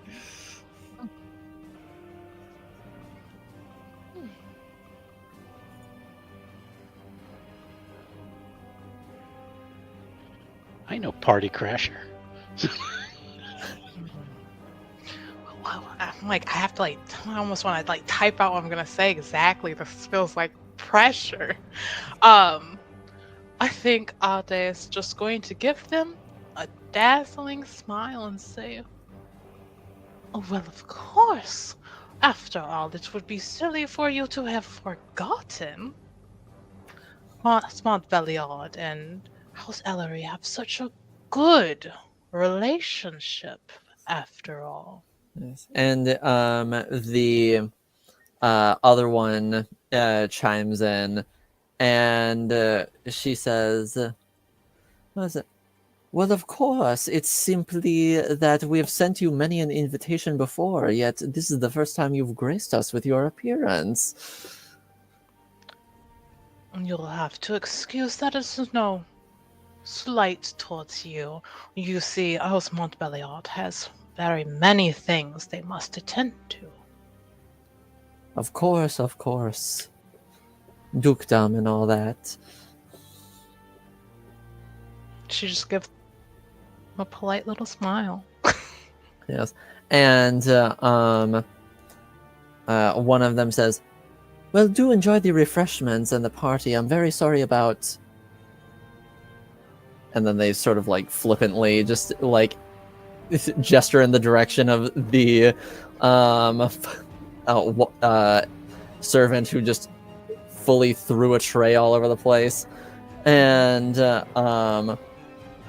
says, "Do try to enjoy the social mingling and all that. We'll be around if you want to chat." And that one walks off, and then the other one sort of trails off to follow her, and but then turns back to look at you, and it's a sort of half mask, so you're able to see her mouth, and she gives you sort of a flirtatious smile, and then walks off. I fucking knew it. I was literally about to be like, which one? Which one's very bold? Okay. They didn't say we couldn't go upstairs.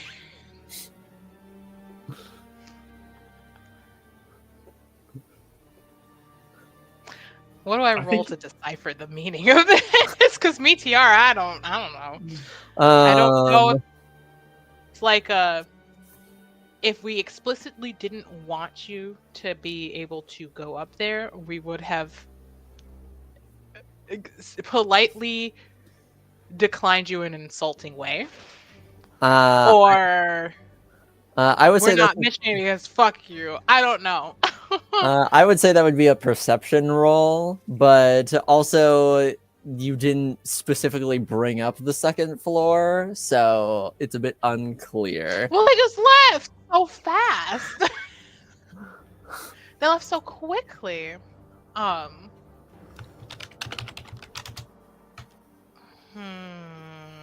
You said the second one gave a flirtatious smile, gave a Yes. little look back. Okay. I think I think Ade's gonna just kind of pat Fuchio's arm and be like, if you would excuse me, I need to step away for just a moment, nothing more. And so I could do this. Where did they head off to?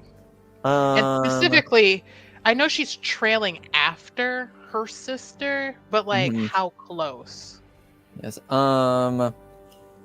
She's like a few feet behind. And you see her sister is sort of like goes and joins another woman sort of like in the corner who's also like very dressed up in like frills, and then she has this like headpiece that is sort of like shaped like horns, and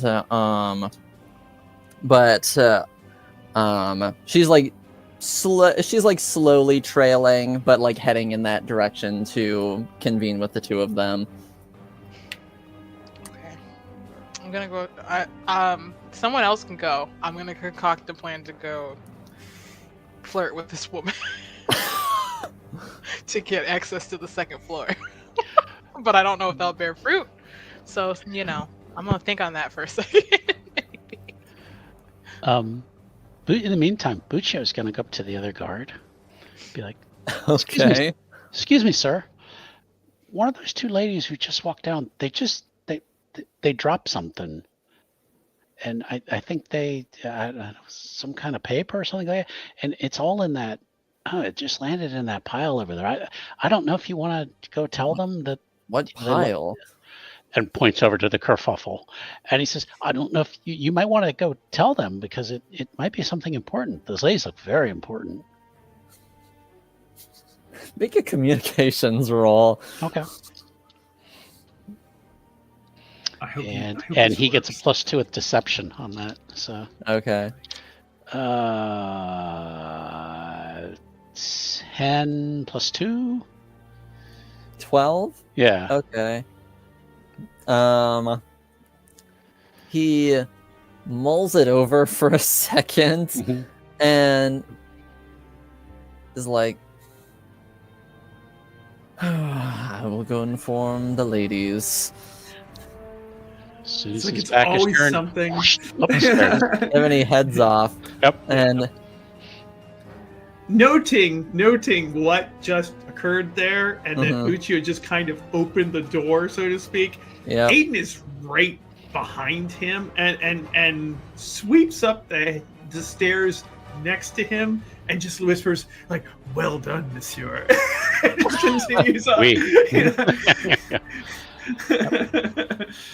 And we want to get in those doors before those guards come back. So, Oh yeah, absolutely, yeah. You know, like Yeah, he damn, can I- clocks exactly can what I he's turn doing, around? and he's just gonna, right Yeah. up there. I mean, if- like as soon as that guard is gone, Does it like happen he's fast right up enough there. that I can change my clothes? If, I was gonna say, if I was like, I Ade don't looks know, back, how- he's going to give her a wink. Yeah, I I was don't want to. This I is don't how it's want to done. have to go flirt with this lady who I Yeah, don't we don't know, have the but- noble pedigree. We got to use our own skills to get in. Yeah, I was you gonna know? say it depends on how in her own head Ade is right now, whether she's committed to this plan of flirting with this I feel woman like she or if is. she's I paying feel like attention she's like fully elsewise. committed. Yeah, I'm see it through. I'm gonna see it through to the end. Oh no! All right. Okay. Y'all have fun Well, up there. all right. Well, you two book it up the stairs and find yourself outside the smoking room. Now I have to ask Buccio here, okay? Normally he's got a limp. It's very pronounced. He's got a cane, you know, that's right. Did he suddenly like acquire agility up these stairs? You know? He still walks with a limp. But he can move a little faster when he doesn't think anyone's really paying attention. Yeah, so he Yeah, you exercised a little probably caught fleetness. it. You probably caught it. Like, Yeah. wow, you got up those stairs fast. Yeah, okay, all right. But but then when he gets up, he's probably like, Yeah. Yes, exactly. Basically puts the mask back on, like, right. Because I was like, you moving pretty fast up those steps. So by the time you get up there, the doors have come open, and your companion has already made his way through with his espresso fueled pace. So. Right. And so the two of you make it up to the second floor and outside the smoking room. Indeed, the rogues have accessed the second floor. Yes, the rogues have accessed the second floor. And we're in. All right, so Ade. You're muted. T, you're muted. There you go. Yeah, I know. I was just screaming, "Help me! Help!" I just want to play on the playground. Yes, GM. What is your plan of action?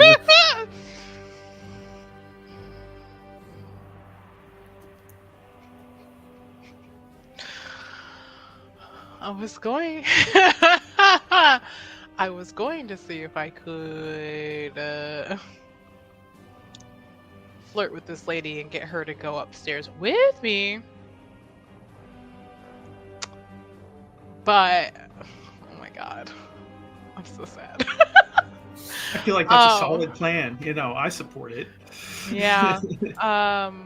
So we're just because the thing is, it's like Ade is like, she's all about the act. Ade doesn't want to do this. She doesn't care about this lady. What? She's kind of she's resigned to do this. Like, I don't want to cause too much more of a scene, and I truly don't want to just like throw the name around too much because, like, I will hear something back. I will hear something back from the estate, and they're gonna be like, "What the fuck are you doing?"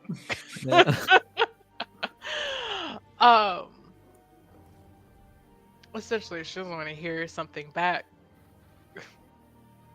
telling her that they need to talk to her. So, anyways, I think she is going to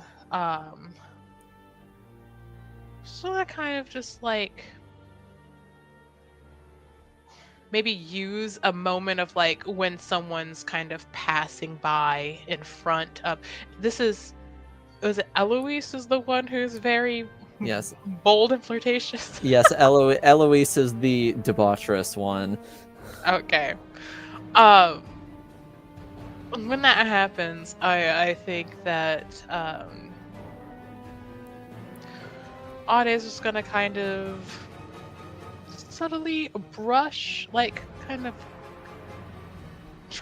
she's gonna kind of do a maneuver where she's like, I'm not kind of falling behind you, I'm gonna like do it in arc. Okay, cool. Someone walked in front of her, it's just enough time to come up beside her with a little shoulder brush.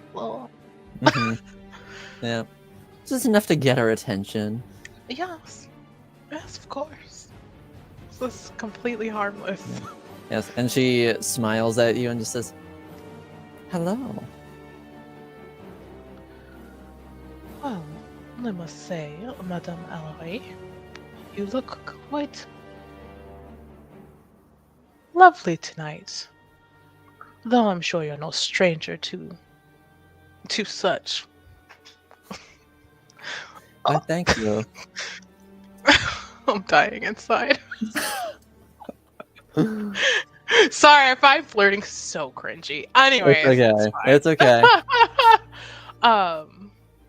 This is the Valentine's Day episode I was. Yes, this is the Valentine's Day episode we were all waiting for. All right.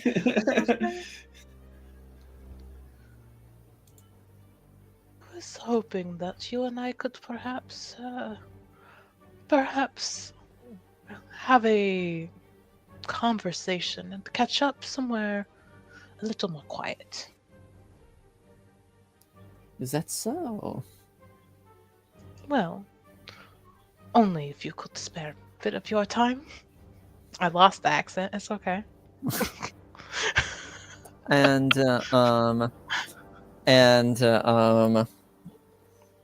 she looks over where her sister went with the other woman and Ain't says, about her. well, she just Leave looks look at her. She just looks over there real quick and just says, "It seems that my sister is entertaining Madame de Fer for right now, so I think I can spare a moment." I know that name. Okay, sorry. Leonardo DiCaprio gift, just like,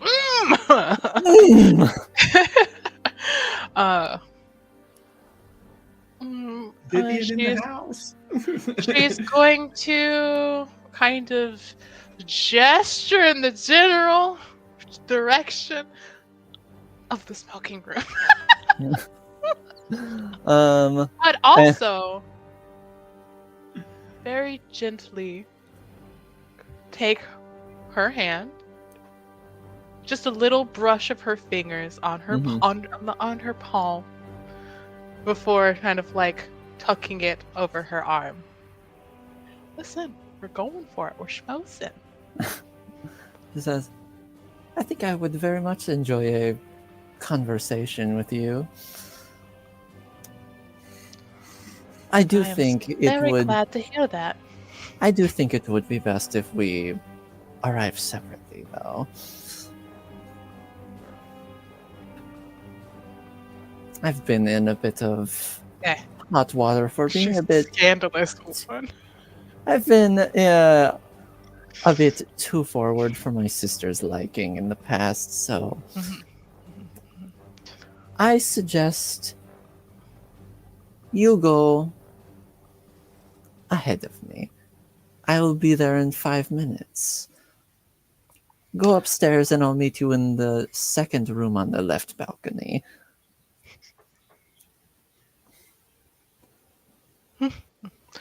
I look forward to your arrival. And she'll just kind of walk off. She's going. Oh my gosh, she's gonna kill me. She's gonna kill me in the second room to the left. It's a trap. Okay. All right. Well, you're free to go upstairs now. Yeah. All right. So, she's just gonna go. She's just gonna go, unless, or they don't know if they're gonna try and be like, "Girl, what you doing? You can't just walk up there." Yeah. After the guard returns to his station, you see her sort of like gesture to him, being like, "It's okay, let her through." She's not even gonna look at the guard. She's just gonna go. All right, just go. All right. I made it, y'all. Woohoo! Crip walk. Okay, sorry. And you make it to outside the smoking room, which is on the right balcony. But What does the second door on the left look like? Can I just like scout that out real quick? on the left balcony, yeah, you can like scout it out real quick if you fall. want to. Are there killers in there? You hear noises of a passionate nature behind the door. An ancient decorative dagger in a case that she's gonna. This is so beautiful. Stab you! Yeah. Yeah, you open it up and then 6 bards just assault you. Exactly. And it's the one from earlier. Oh my god, we've come full circle. It's all coming together. No, you go into the second room on the left, and it appears to be sort of like a lounge area. Just like a private lounge area. Okay.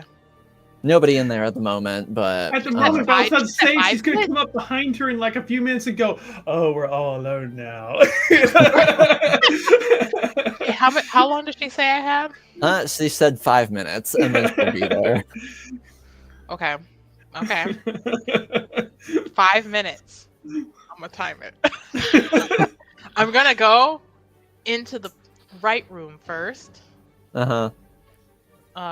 to find my companion, sort of Yeah. random dwarf. Yep. You made Yep, it. so you all walk in. Well, they've sort of been chilling. Cigars. Yeah, Yeah, there's that's right. there are cigars. There are a couple hookahs in there. Yeah, Mhm. And as soon as you walk in and close the door behind you, a figure walks out from the shadows, and just says, Eloise. "No, it's no." And Vivi's character. So. and You just solved says, my smoking room puzzle. Yeah. You ignored me entirely and went to the correct room anyway.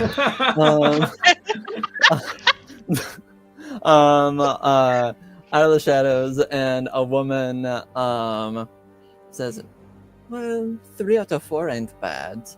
And out of the shadows is this sort of like middle-aged woman, about like shoulder length brown hair,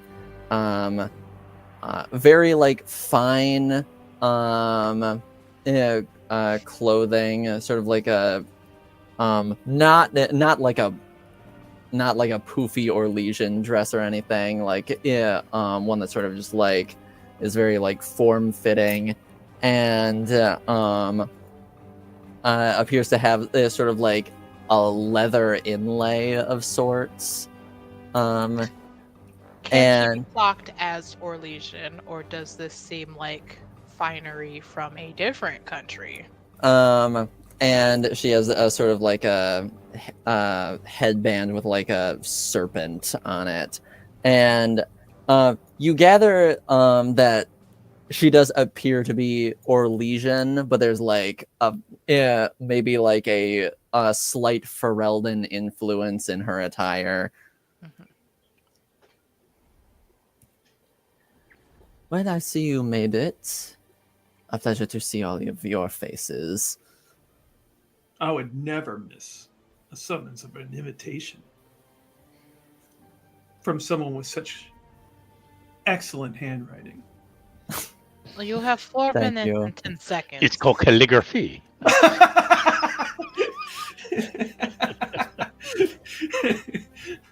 My name is Marjolaine. You are the M of the letter, I presume, madam. I am indeed. Pleased to make your acquaintance. I am Aiden. As you are Buccio and you are Ade. He just kind of nods. Staring at her. You have 4 minutes. Yes. You have 4 minutes now. Wasted 10 seconds. You have 4 minutes. Yes. She's like timing it in her head like Oh, no, she's like Yes. she's like One playing 5 minutes in without- heaven or something like 2 that. Just like I need to be there before she arrives. She's not gonna wait for me. And she just says, I've had my eyes on all of your varying circumstances for a while, to varying degrees, of course. But I know you are very into forbidden knowledge, Aiden. Be still my heart. You know me too well already. Madame, I didn't know you were a fan of mine. Do not flatter yourself. I am merely well informed. Goodness. Buccio, exiled son of a noble house. Is it really? I'd always heard rumors about it, but is it true? So it seems. Giving his best smile. And Ade, shameful secret of your family. She's not even going to say anything. She's just got a little polite smile. She's not gonna say shit.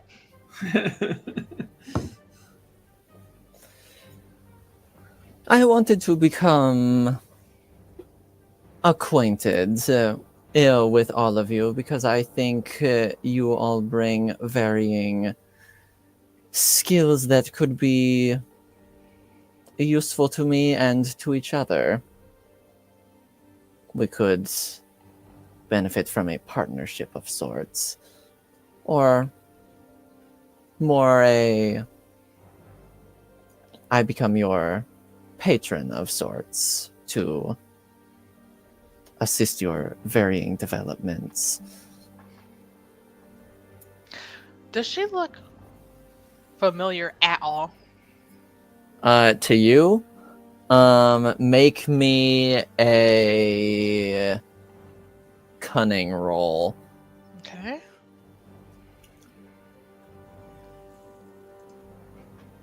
Fuck yeah, let's go. That's 19. 19. She doesn't look familiar to you, but you do know the name Marjolaine is associated with a rather Bard group. I was yeah, well, is associated with a rather talented bard.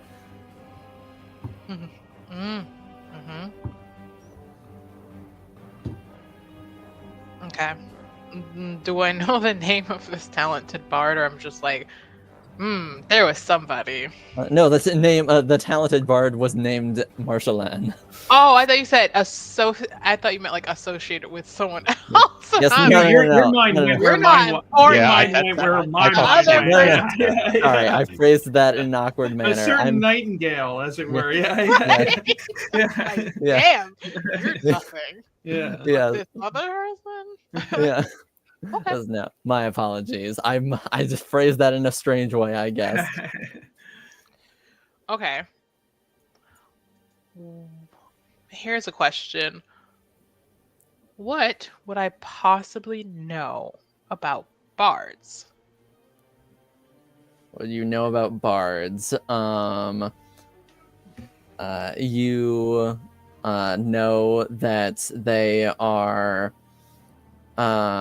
entertainers, spies, storytellers, assassins.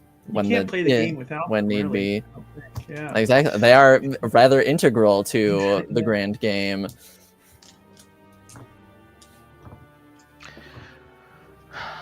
Do I... I heard that. Cat, he is tweaking right now. Dude, you're okay. I'm sorry.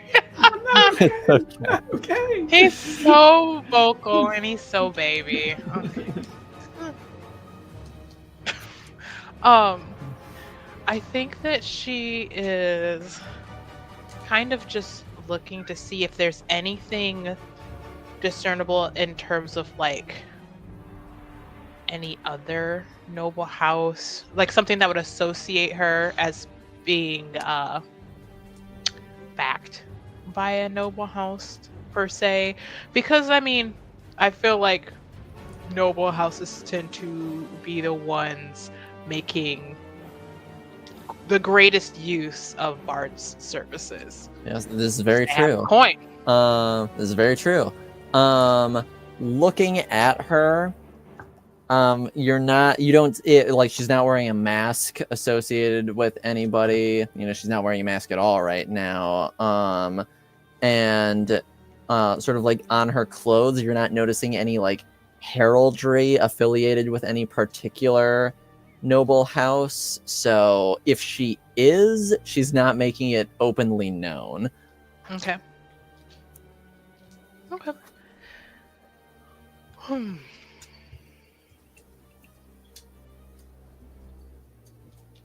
Ow, why would you bite me?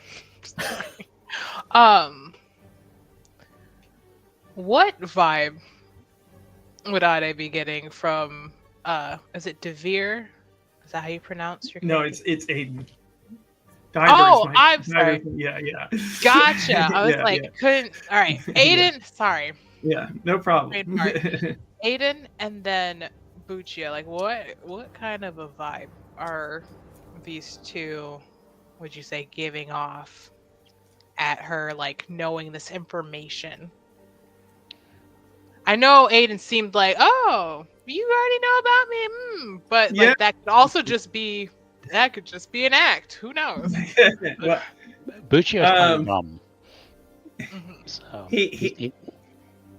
Aiden is just, I'm sorry, Aiden's just he's polite, he knows etiquette, he is well dressed, he is not wearing a special house mask, he's just wearing the one that was bequeathed to him through the package.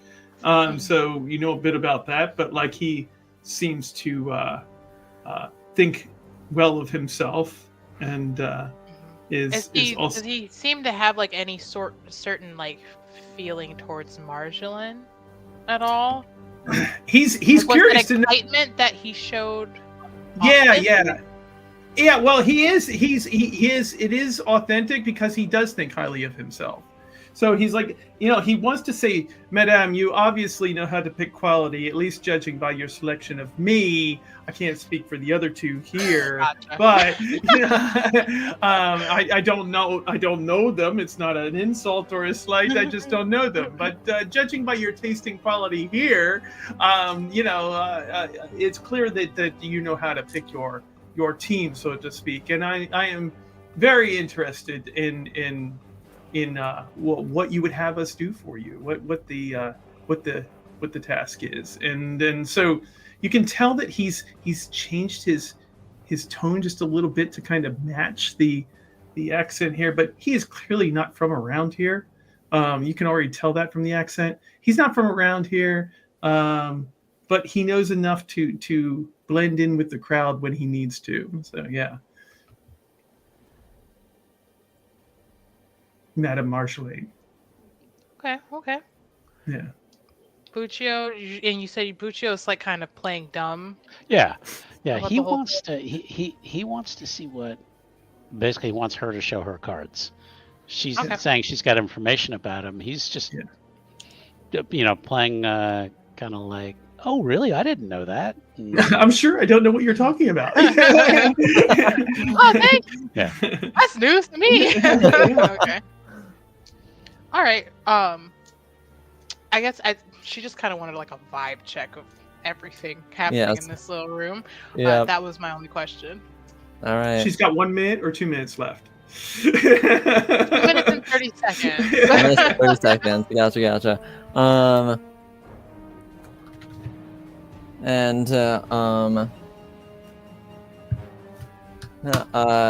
She says, I can provide opportunities that could be of benefit to all of you.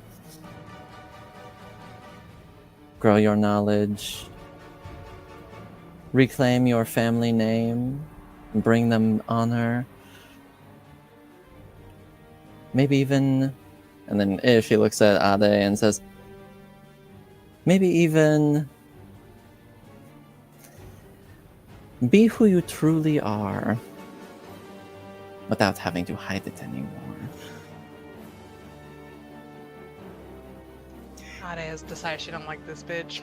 Aiden is looking over and going, who you truly are. I mean, Ade is still not. She's just kind of like, she has practiced mask. Yeah. So she's just not really reacting. I think she just gives a little chuckle, like this is quite a funny exchange to her. Inside she's seething. Fucking seething. She's like, I hate this woman. I want her drawn and quartered. and you got 1 minute 15 seconds. So. That's right. Right. I shaved off more time because I don't like you. The cut of your Aiden, jib is awful. Aiden will sidle up to her, like sweep up to her. It's like forbidden knowledge, you say. Please go Indeed. on. Tell us what it is. What might persuade you to give us access to such forbidden knowledge? Well, it would be less of me giving it to you directly and more of me giving you the opportunity to seize it for yourself. Just as well. I would relish such opportunities were you to freely and charitably give them to us. Yes. Well, should any of your interests be piqued, go visit the White Spire a week from now, and I will have an associate meet with you. Did she say a week from now? A week from now. Okay. Ooh, a trip to the White Spire. Are we going to receive another measure of introduction or invitation, or at least a description of said contact that we are to meet at said spire? I will inform them that they should be expecting you, and they will come to you when you arrive. Oh, You excellent, arrive. excellent. Room service. Oh, I love it. Yeah. And then she begins heading towards the exit of the smoke room and says, "We should all make ourselves scarce before people begin to wonder." And then she looks over at Ade and says, "You have 30 seconds." And she walks out. Oh, okay. I was gonna say something, sir, but maybe I should be good. No. No?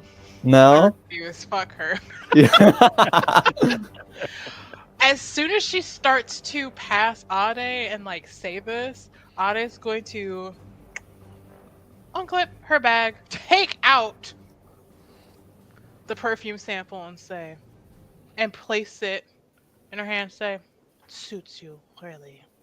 And she takes it and smiles at you and says, "I had been meaning to get more anyway." And then she leaves. But she's gonna say, And "I got a whole Ade drawer of is not gonna samples." talk to these two.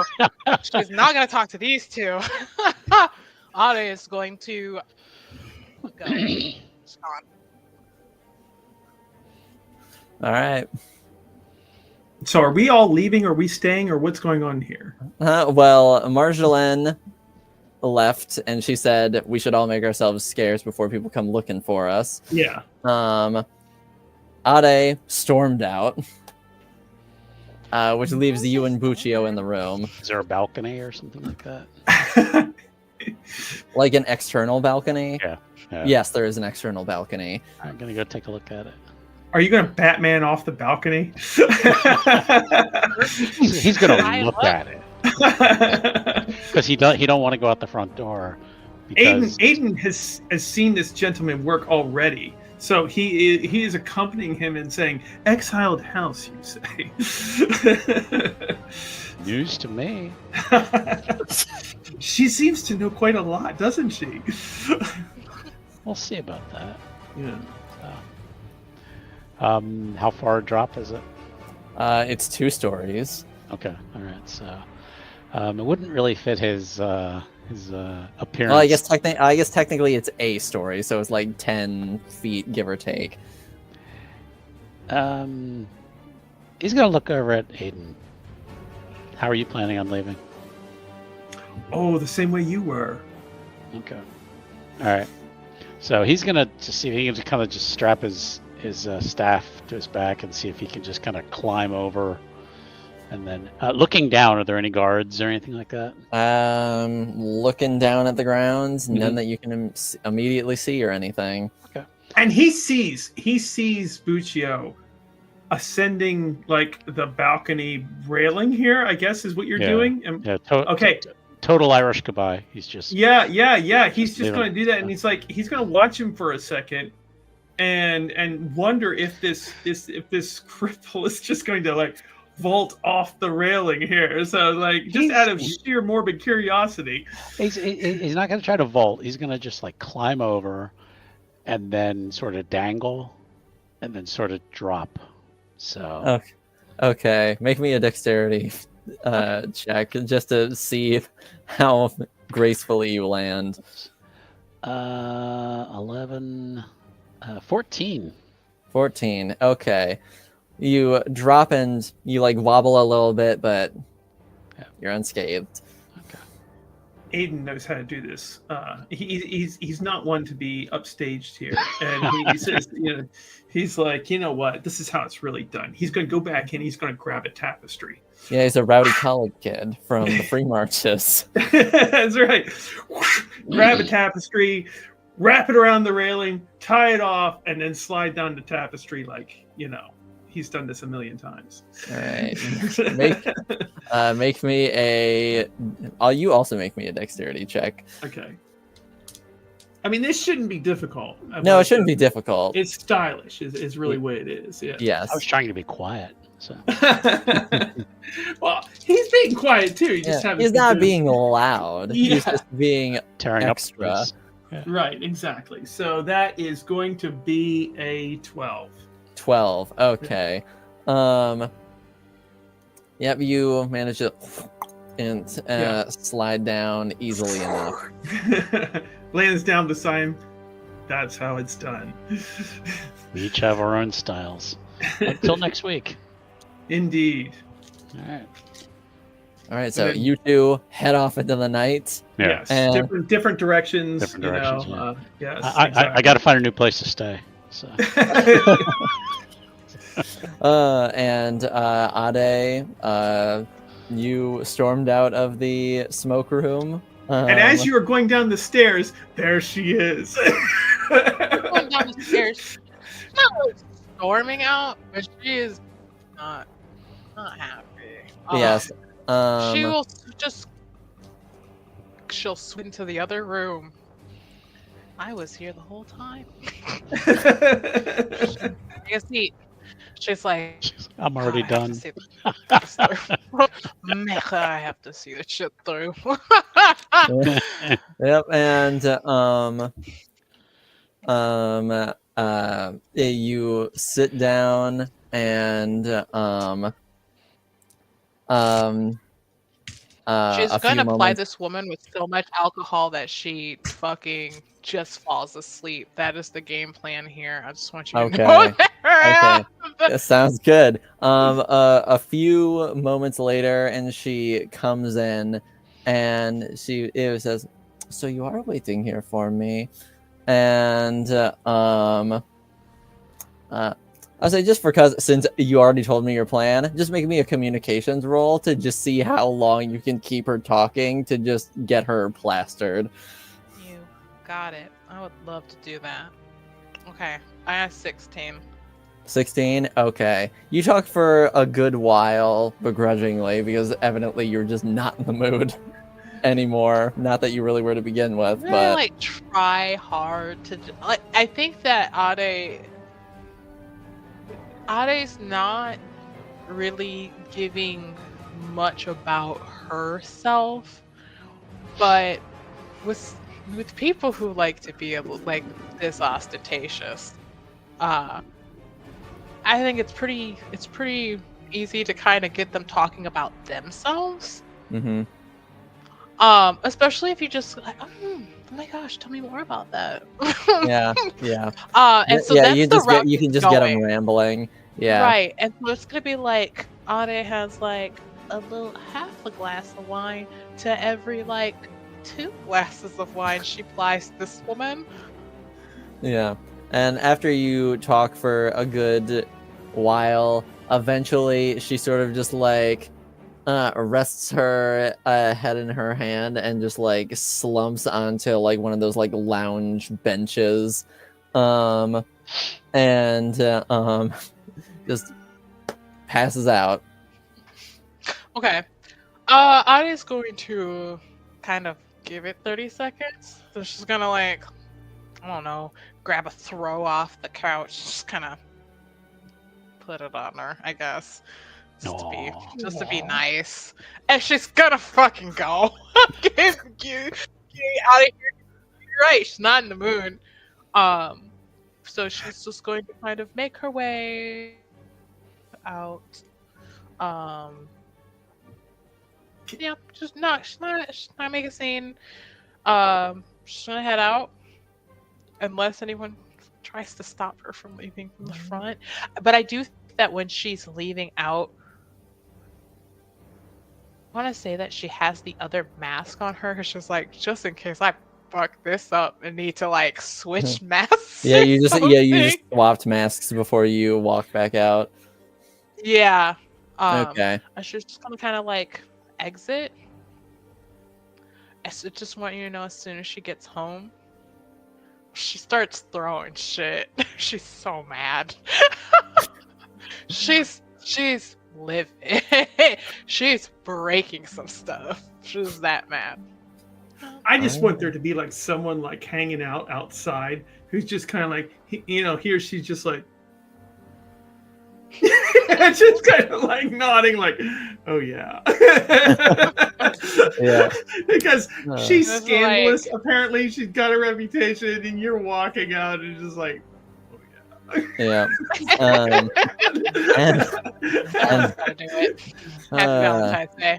Yeah. Happy Yeah. Valentine's Happy Day. Valentine's That's, Day. that's where we're Day. cutting it, everybody.